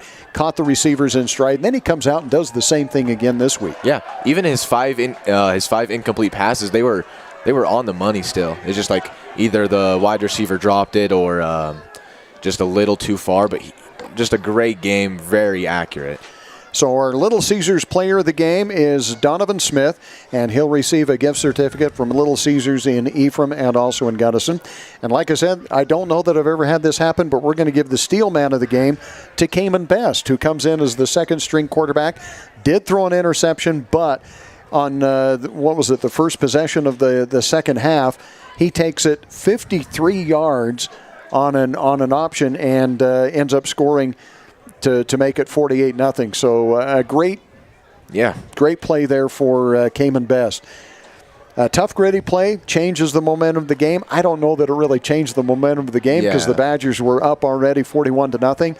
But I'll tell you what, it was definitely not a letdown in the second half with that. Yeah, it was your backup QB comes in, and you don't expect him to do way too much. You expect him to finish the game strong, and he did that. And he put up some stats for himself and led the team to a victory in the second half there. All right, so the Badgers do pick up this big win. 55-0 is the final score. KMTI will have the game for you next week, but it is going to be an ESPN Plus game, so it will not be carried on Snow TV on YouTube.com/SnowBadgerTV. But thanks for joining us here tonight. Snow College Badgers with the big win, 55-0, hopefully moving up in the rankings once again. Thanks to the Snow TV crew with the crew out there running the camera, the TriCaster. Thanks to all those guys that make this broadcast possible. Thanks to my son, Jacob Chittister, for joining me here in the booth. I guess I can retire now. You can take over my spot. Okay, thanks to Jacob for joining us, and thanks for joining us for Snow College Badger football action. Have a pleasant weekend, everyone.